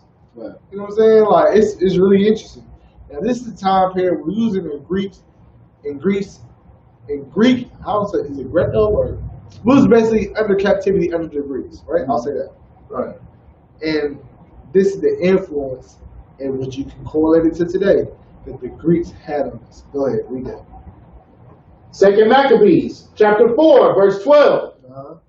For he built gladly a place of exercise under the tower itself. Exercise of what? Their ways, their philosophy. He built a place for them to do what he wanted them to do. Right? It's speaking of the king of Greece at the time. I forget his name. But if you read it at the beginning of the chapter, it talks about his name. Go ahead, continue. And brought the chief young men under his subjection and made them wear a hat. Right. So brought the chief young men. Now these young men that he's talking about is the young men of Israel. The chief young men. Who would that be in today's society? Who's the chief young man in today's society? Who's the chief or would be considered the chief Israelites in today's society? Y'all know it. I know y'all know it. Go ahead. Don't you type away if I get it wrong. Go ahead. But the pastors. Pastors, Khan. That's a good one. It's one more I want more relevant to Blacks, Hispanics, and Native American Indians. Go ahead. The chief young man in today's is a specific person or no, it's just general. I was going to say Christianity too. Christianity. Okay. Y'all want to try again before I get to you? Gone. So I want to get this. Could you ask the question again? Who would be the chief young men in today's society? It said in fashion, right? In his fashion, to be subject under him. Who would be the chief young men that influence the little kids and sometimes grown men and things like that? Who influence today's society as being Israelites? Who do they use to influence you? Go ahead. Basically, the rappers. The rappers. Khan. Go ahead. You got somebody? I was politicians, rappers. Thank you. It's one more I won't. It's like y'all right there. Rappers is right there. Don't Jay-Z?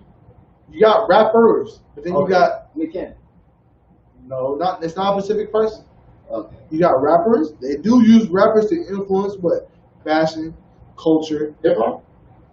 That's basically what rappers do, right? But you got rappers and you got I'm gonna give it to you after this one. Go ahead. Oh, it's like it. Nah. Let me keep going. It's like but women. Okay. It's athletes. I mean, it's like it's athletes. Oh, athletes. When you see them, why do they show athletes walking through the damn the damn stadium? What he wearing? Right. He got him showing off my fashion, showing off what I want them to wear. Right. They put this Gucci is the top brand. This is that and this top brand. So I'm gonna promote it for them to be the top brand. If they wearing it, people gonna want to wear it. If rappers are rapping about it, you could. If rappers are rapping about it, then it's the top thing. You know what I'm saying? So he said, read that precept one more time. Y'all gonna get what I'm saying now. Now picture athletes rappers and the people that they got leading in society or wanting to lead this society. Basketball star, she got it. Cons, it's cons. Second Maccabees, chapter 12. Salakia. Chapter 4, verse 12. Right? For he built gladly a place of exercise under the tower itself, and brought the chief young men under his subjection, and made them wear a hat. Right. He made them wear a hat. He made them wear something that represented what? Him. Right. Right? Go ahead and read the next verse. Verse 13. Now such was the height of Greek fashions, an increase of heathenism manners. Oh. Read that one more time. Sir. It's heavy. What I'm bringing out to you is heavy. Stay with me now. Chapter 13. Now such was the height of Greek fashion. So that little hat that they was wearing was a big influence for what the Greeks wanted to influence, right? Wow. To the chief young men, to the Israelites. Right? It was the height. It was the top. It was the trending thing. Right. Right? Go ahead. An increase of heathenish manners. It increased heathenish manners. So by you seeing a brother that's a rapper wear some dang pouch or fanny pack, Right. and he got like a little what's it called? Them girls be wearing like a little Crop tops, sir. They do be wearing crop tops. That's gay as hell. But what is it called? Like a little sash. I see them wearing it all the time. It would be like it looked like a robe, but it's not a robe. Y'all know what I'm talking about? I thought you were talking about rubber, so that's what I thought. They got like basically they be dressing like females. And it increases other men to dress like people. Like LeBron James wore them little high ass booty shorts. Right. And he wearing that, walking around with no shirt on, and this and that. They wearing Gucci tights, and Right. Gucci, Louis Vuitton, this that.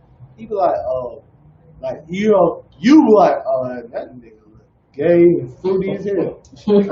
Skinny jeans, that's the main one. There we go. Skinny jeans, and you be like, they wore it. I know he a man. He, you know what I'm saying? He LeBron James. He this is that. He wear I can wear it. Right. It increased the heathen culture. That's a heathen culture to wear that gay ass stuff. We wear boots, braids, headbands, war scarves, jeans that ain't hugging, and you can see my damn print and all that type of stuff. We ain't wearing that type of stuff. We wearing if we is wearing like Nike or something, it's gonna be well fitting. I'll put it that way. You know what I'm saying? You ain't wearing no tights and all that type of stuff. You know what I'm saying? That's not our culture. Right. That was a heathen's culture, and it increased by us seeing men that did that. It increased that. Go ahead. Oh, Salaki, sir. But I just want to mention that not LeBron, Dwayne Wade as well. I don't know if you've seen that picture of him with his son.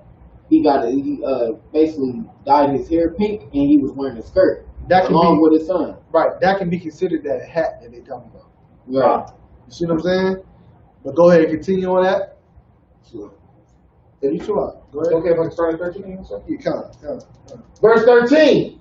Now such was the height of Greek fashions, an increase of heathenish manners. Increase the heathenist manners of what? Go ahead. Through the exceeding profaneness. So like you said, is it profaneness or profanes? I don't have my proper Profanians of profanity. You see? 13. So like I got the 16:11. I'm not sure if it's the same. Verse. We at 13, right? Come. Profaneness. Profaneness. Profaneness of Jason, that ungodly rich, and no high priest. Right. So look, they increased the profaneness of a popular man at that time, which was probably that said Jason. So it probably was like a Gucci at the time, or Dolce & Gabbana, or he was probably like that type of dude at that time that made fashion. And by them wearing that hat and by them doing that thing, it made it heathenous. They increased the heathenous about it, and it decreased the high priest. Who are the high priests? Brothers and sisters like us in the Israelite school, universal Christ knowledge, Commander Jimmy Hunter, that wears a garment like that. You know what I'm saying? That promotes this, while what they were from decreased that. Right. See what I'm saying? At the time. You see what I'm saying? Because they looking at these superstars like I can wear this, and not looking at their culture of a priest wearing that. See what I'm saying? Go ahead, continue. Verse 14. That the priests had no courage to serve anymore at the altar. So now the priest like, okay, ain't nobody even coming to my class. Ain't nobody even wanting to know the truth no more. They want to be like the Greeks today. Right. It's increasing this heathenic culture of what everybody's doing. Don't nobody want to be a priest no more. So you know what? I ain't gonna be a priest no more. I'm gonna go just turn it in and be like them, right? God, go ahead. He was weak. That's what weak people do. Go ahead, continue. But despising the temple and neglecting the sacrifices, hastened to be partakers of the unlawful allowance in the place of exercise. Right. So they abandon what they learned, and they abandon the Lord to be partakers of sin. This is why I say your oppressor can separate you from serving the Lord. Envy thou, Proverbs 3:31, envy thou not the oppressor and choose none of his ways. Because it will be a temptation and a desire to you, and it will hinder you from serving the Lord, and it will separate you from serving the Lord. Right? Go ahead, continue. What verse you at? Verse 14, sir. Okay, keep going.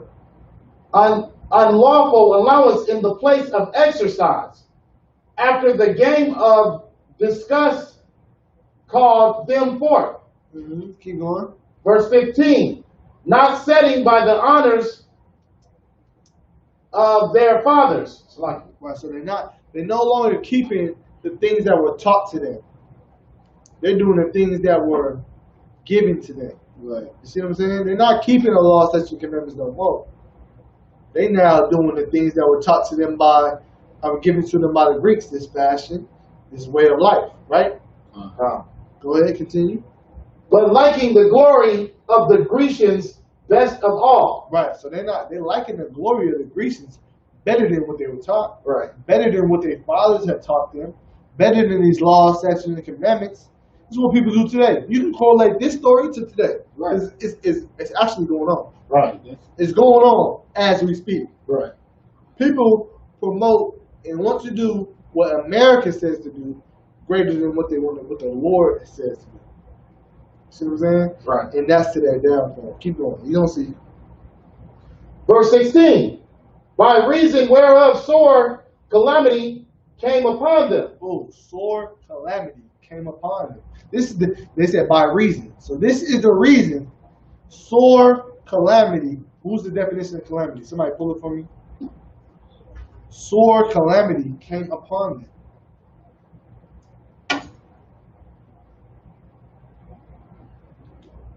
I'm not going to be able to get through all my precepts for this. It's heavy. I'm like, bruh. That's exactly what's going on. It's like this certified spoke on it. No, you too hard. You too hard. So I was just thinking about Nike and like the beating and Jordan. It's like let the read that. Calamity. Go ahead. Calamity. An event causing great and often sudden damage or distress. Oh. A disaster. A disaster. So what was the event that caused them sudden slacking? What was that? Distress or sudden disaster. What was that event? Go ahead. Following the fashions of the heathens. Following the ways of the heathen. See what I'm saying? And forgetting who? Go ahead. The Most High. The Most High. They let their oppressors separate them from the Lord. Right. Right? And it's simply about what? Fashion. Right. You see what I'm saying? Go ahead and continue. What verse you at? That was on 16, sir. So read all the way to 17. Verse 16. By reason whereof sore calamity came upon them. for they had them to be their enemies and avengers, whose custom they followed so earnestly, and unto whom they desired to be like in all things. Right. They desire to be like them in all things instead of desiring to serve the Lord. You see what I'm saying? So don't let temptation come in and slide and take you away from serving the Lord. Don't let your oppressor's ways come in and stop you from serving the Lord, separate you from the Lord, right? What's next? Let's get let me get Matthew 19 and 28. Give me 1 second.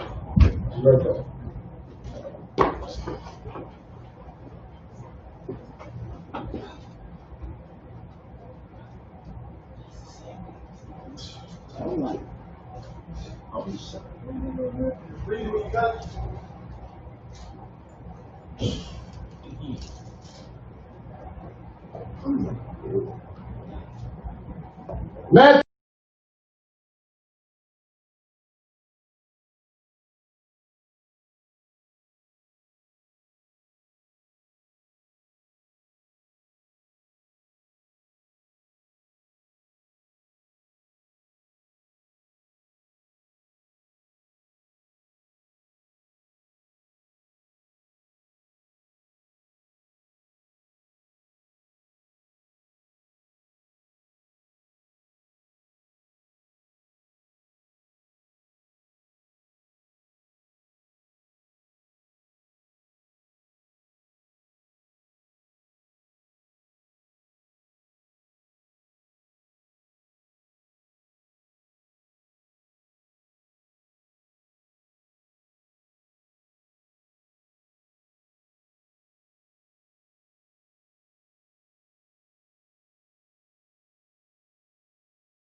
Yeah, I can't even hear what I'm saying.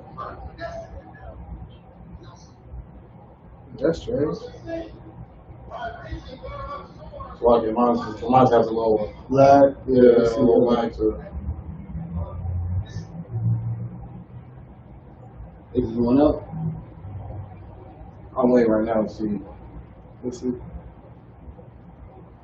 See, always trying to You do put it on mute though. No, I can hear it. Yeah, It was on okay. mute. Let's keep it going then. Maybe just I be my phone. Yeah, so things like that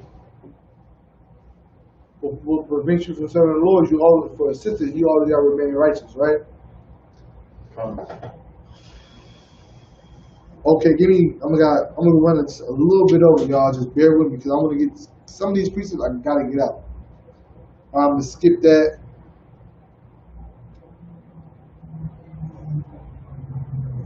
Now, okay, your family. See, you're not flowing right. But now your family, right? Your family, they hold you, you were this person in the world, now you're not this person no more. And you don't just turn your back on your family. You know what I'm saying? You try to teach them as well. But now your family don't want to hear you out. Give me Ezekiel 3:17. And somebody else give me Titus 3:10 first. Somebody give me Ezekiel 3:17, and another person give me Titus 3:10.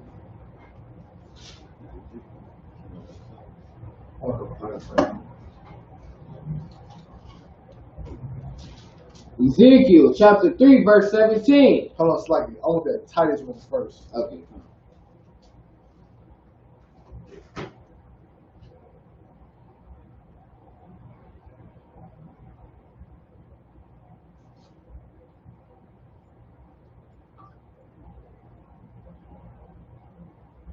So you said Titus chapter 3 verse 10. 3 verse 10.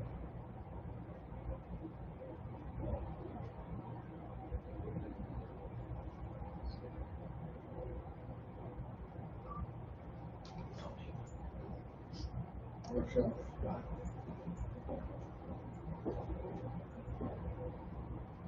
You got it? Comment, sir. Go ahead. Titus chapter 3, verse 10. A man that is an Heretic.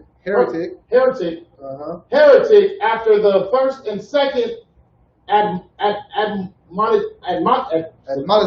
admonishment, reject, knowing that he that is such is subverted and sinneth, being condemned of himself. When I shall send Artemis, like, is it Artemis, sir?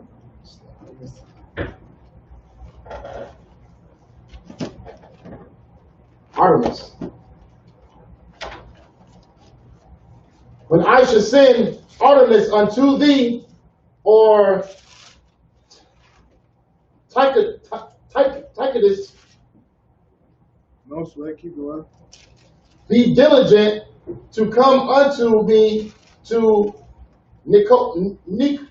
Nicopolis, for I have determined there to winter. Okay, read 3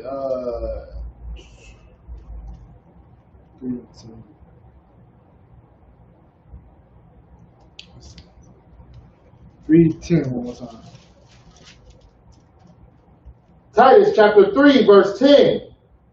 A man that is an heretic. All right, man that is a heretic. What is a heretic? Anybody? If you don't know, look at the definition. I don't know for sure, but I'm going to guess lunatic. One of those, like this one. Didn't I get him? Didn't we go? Heretic. Should have lunatic. Why should I get to I'm going to look it up there. I don't know for sure. this? Not let me. It's HERETICK.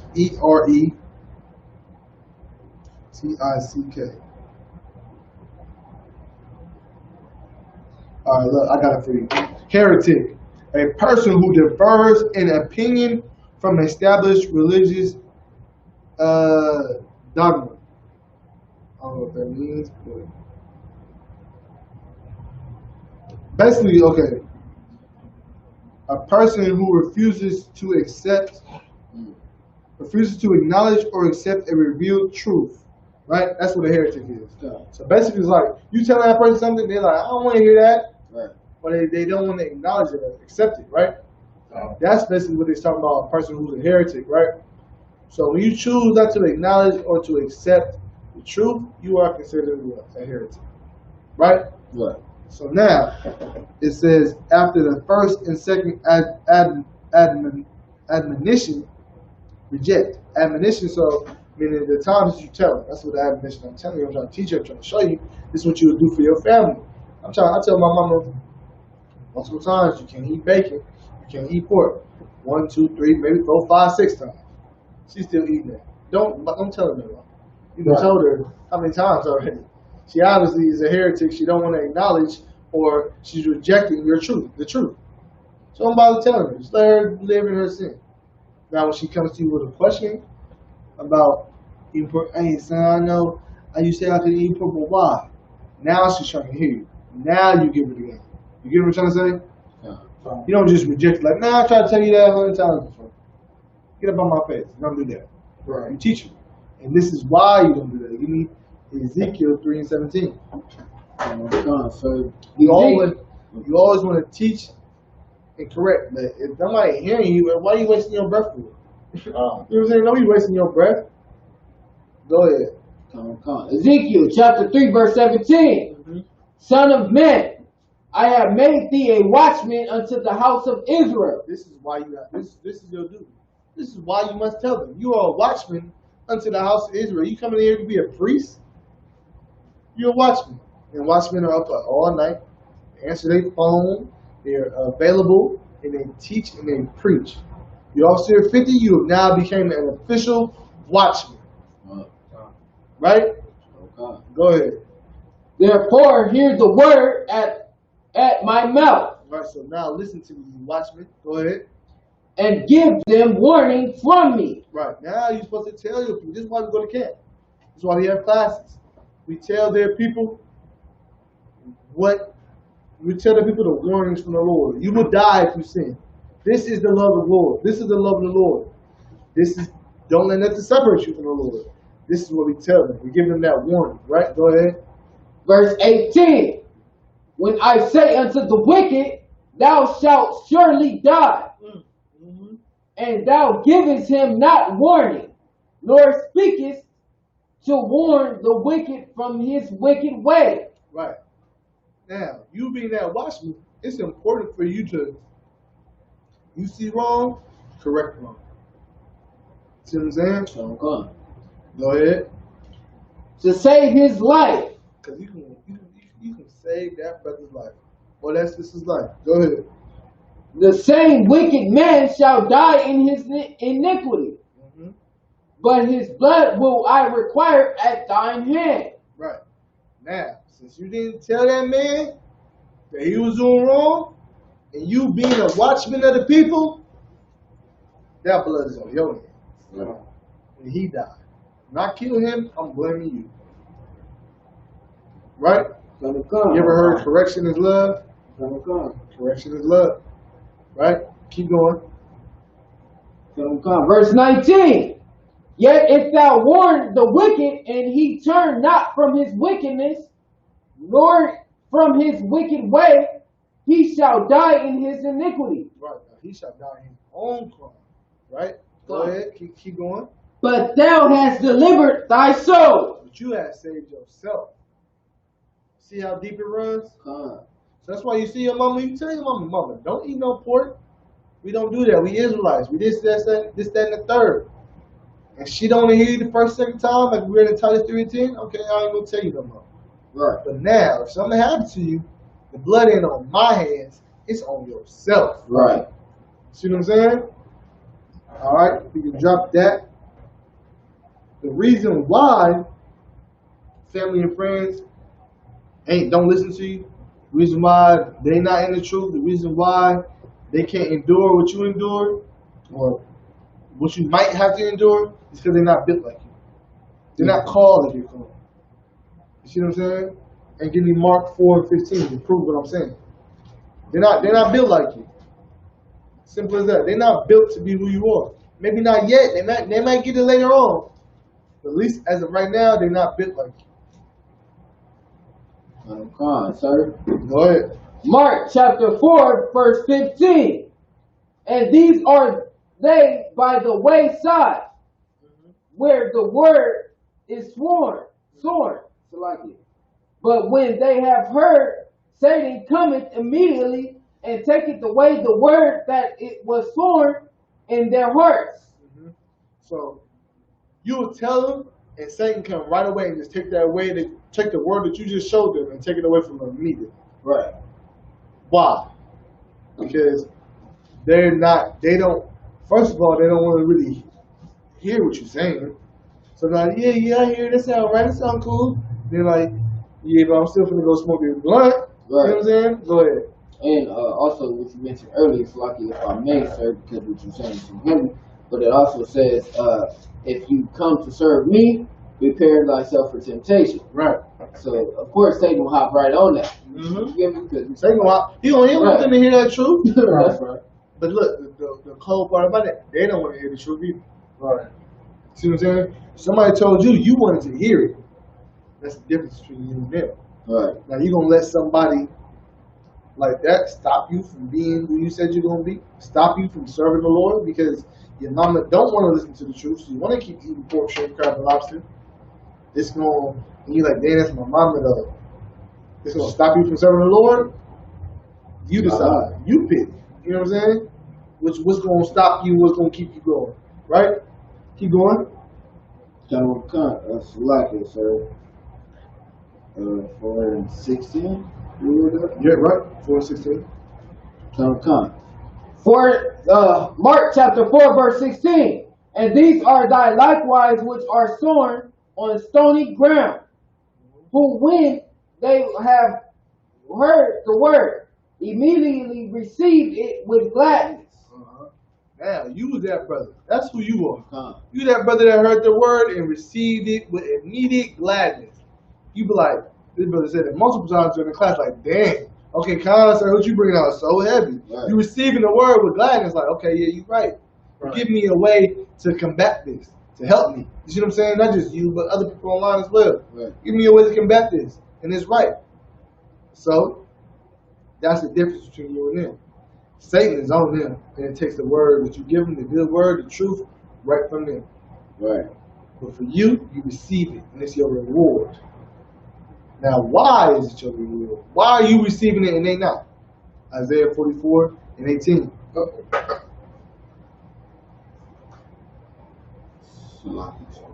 was going to say Hosea 4:6. My people are destroyed for a lack of knowledge.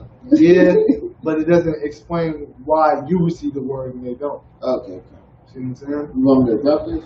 Yeah, drop that. Give me Isaiah 44:18, and somebody give me John 15:16. If we could put a rush on it, because we gotta go. Isaiah chapter 44, verse 18. They have not known nor understood, for he have shut their eyes. Oh, who shut their eyes? Who shut their eyes? They have not known or understood before. He shut their eyes? Who's that he that they're speaking about? Somebody take a guess. Go ahead. The Most High, sir. The Most High. Come. He said he shut their eyes. Go ahead. That they cannot see, and their hearts that they cannot understand. That's the difference between you and them. That's the difference. They not built like you. That's why I said that. The Lord chose you. He wanted you to understand. He wanted you to hear. He didn't want your mama to hear. He didn't want your sister to hear. He didn't want your wife to hear. He didn't want your kids to hear. He wanted you to hear. You understand? And you're going to separate yourself from that because somebody who the Lord didn't choose wants you to be a certain way? No. You stay steadfast in who the Lord calls you to be. Because he didn't have to choose you. He could have shut your eyes and shut your mouth and shut your ears. and gave you none understanding. See what I mean? Come. Keep going.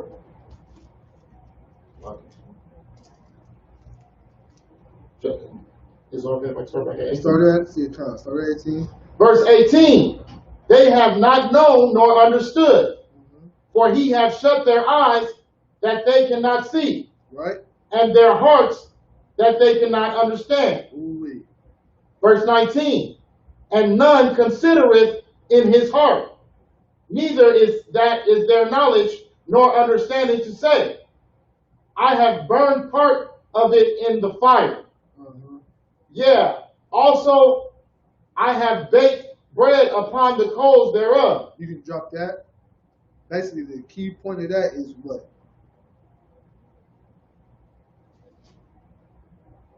Go ahead. Young man. The Most High picks and chooses who he wants to understand. Who he wants to understand. That's excellent. Most High picks and chooses who he wants. And he chose you. And you don't let your family or whatever, what have you, temptation or anything like that separate you from the Lord? La'ah. That's right. See what I'm saying? La'ah. Young man, hold me Matthew 10 and 34. Go ahead, read John 15 and 16. Ooh, right. John 15 and 16.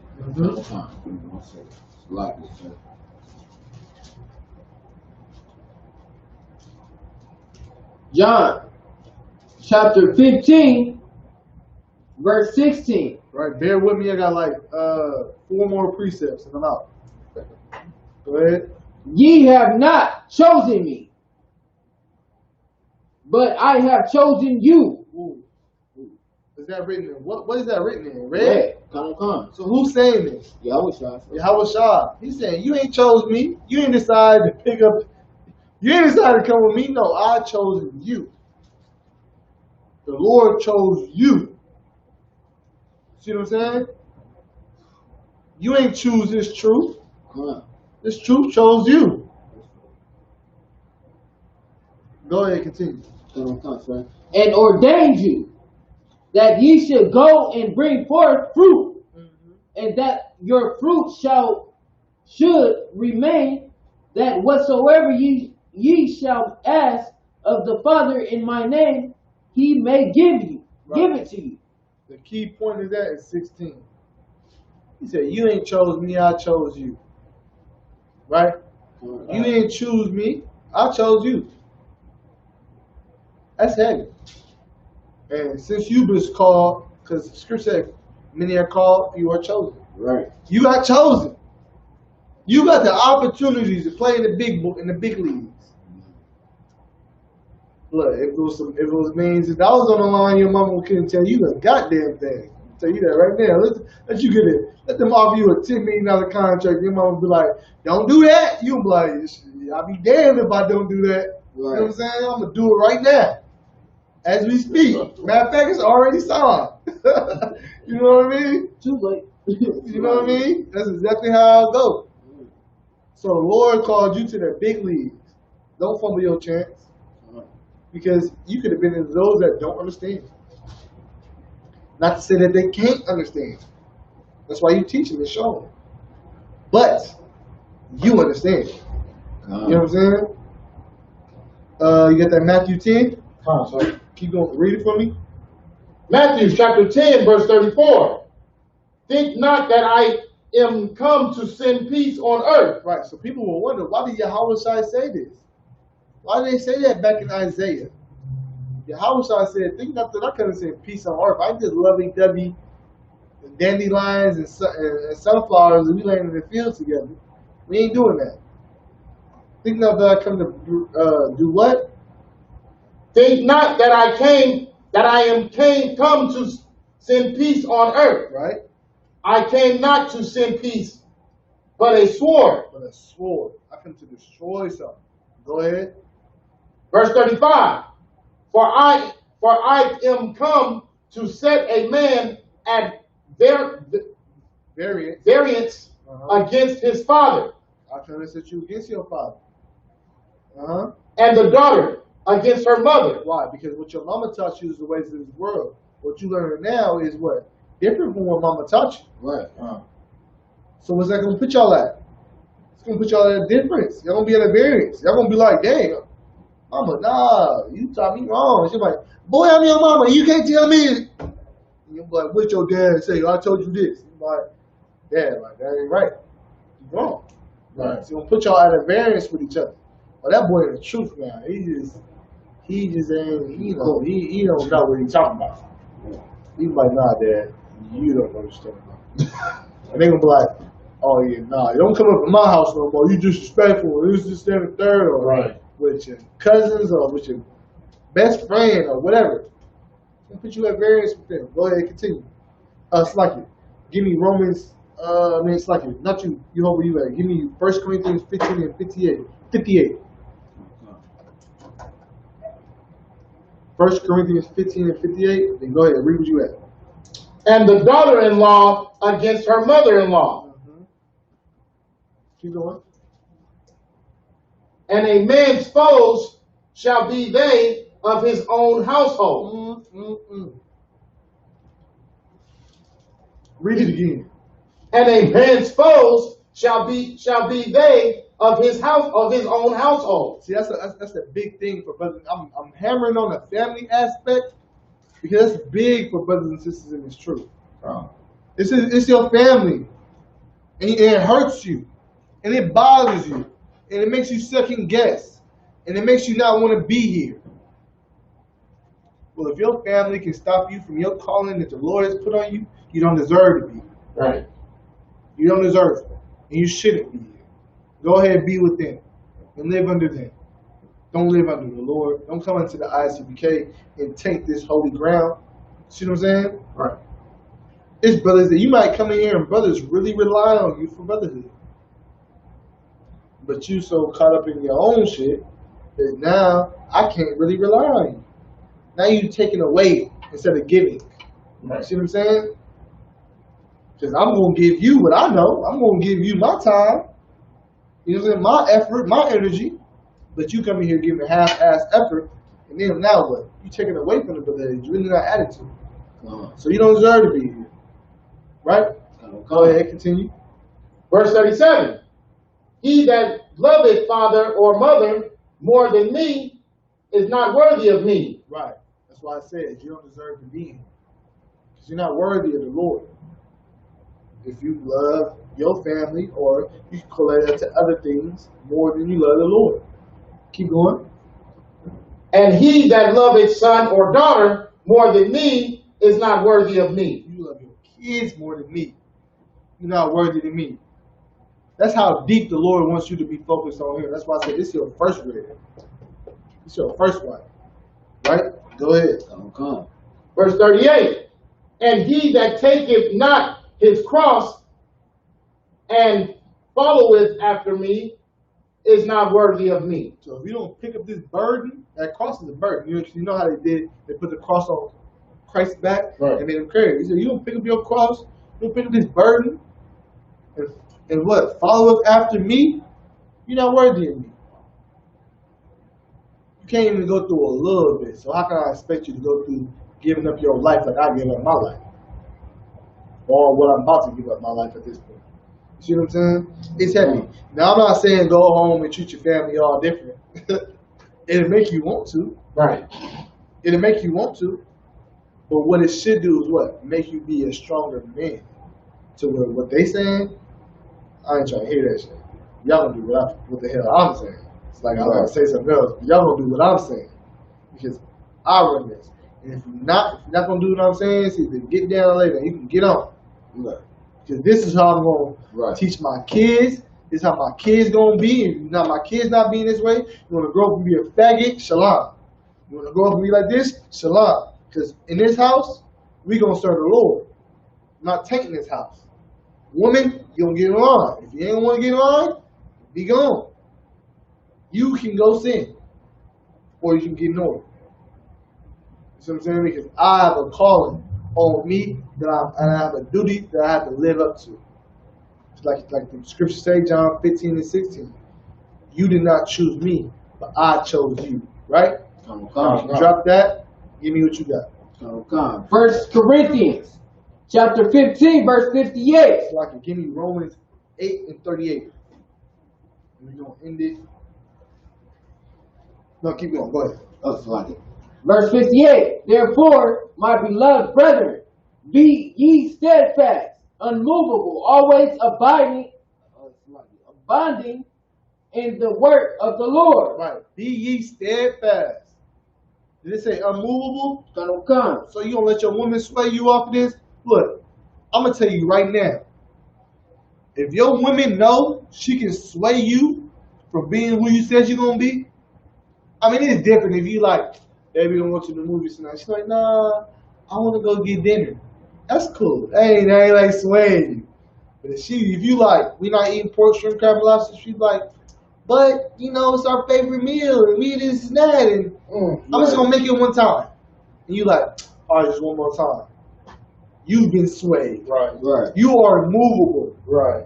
See what I'm saying? If you like, we ain't celebrating birthdays. If you establishing something for the law's sake, for the Lord's sake, and she trying to sway you from that, or family trying to sway you from that, just come over and see the little sister. Just, you know, she don't know, but I understand. But you really don't understand. Because if you understood, you wouldn't be telling me just to come to my little sister. That's right. You see what I'm saying?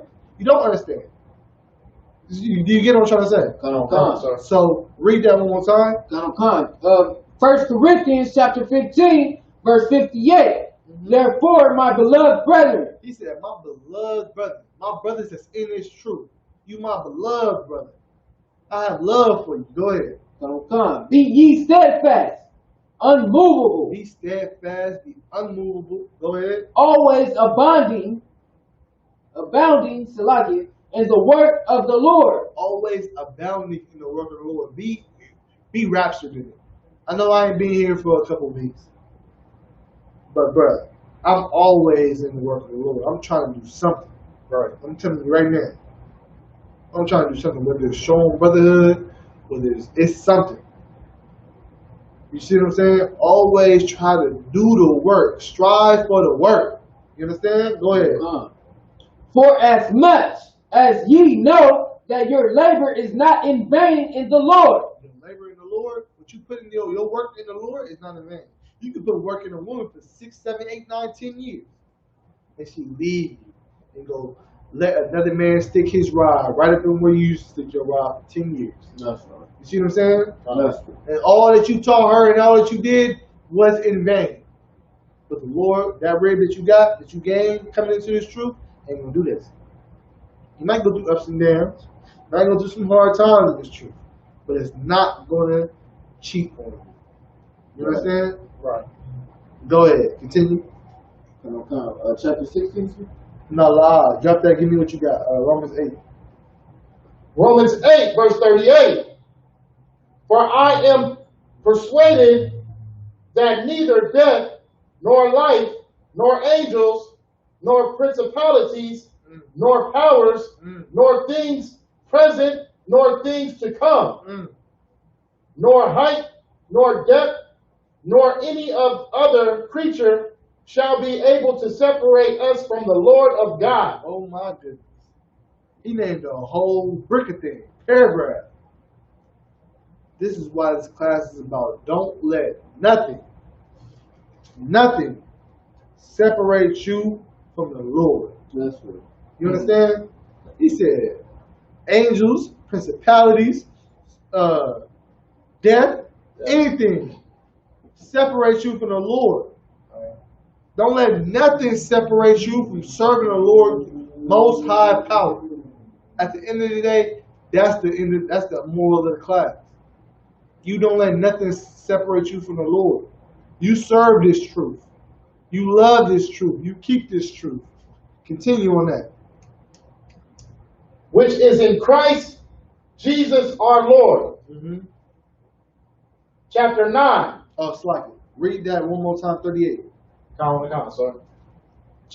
Verse 38. For I am persuaded that neither death, nor life, no living, neither when I'm about to die, nor when they're trying to give me a better life, or talking about giving me millions of dollars, right? So neither they threaten to kill me, or they threaten to build me, right? Go ahead.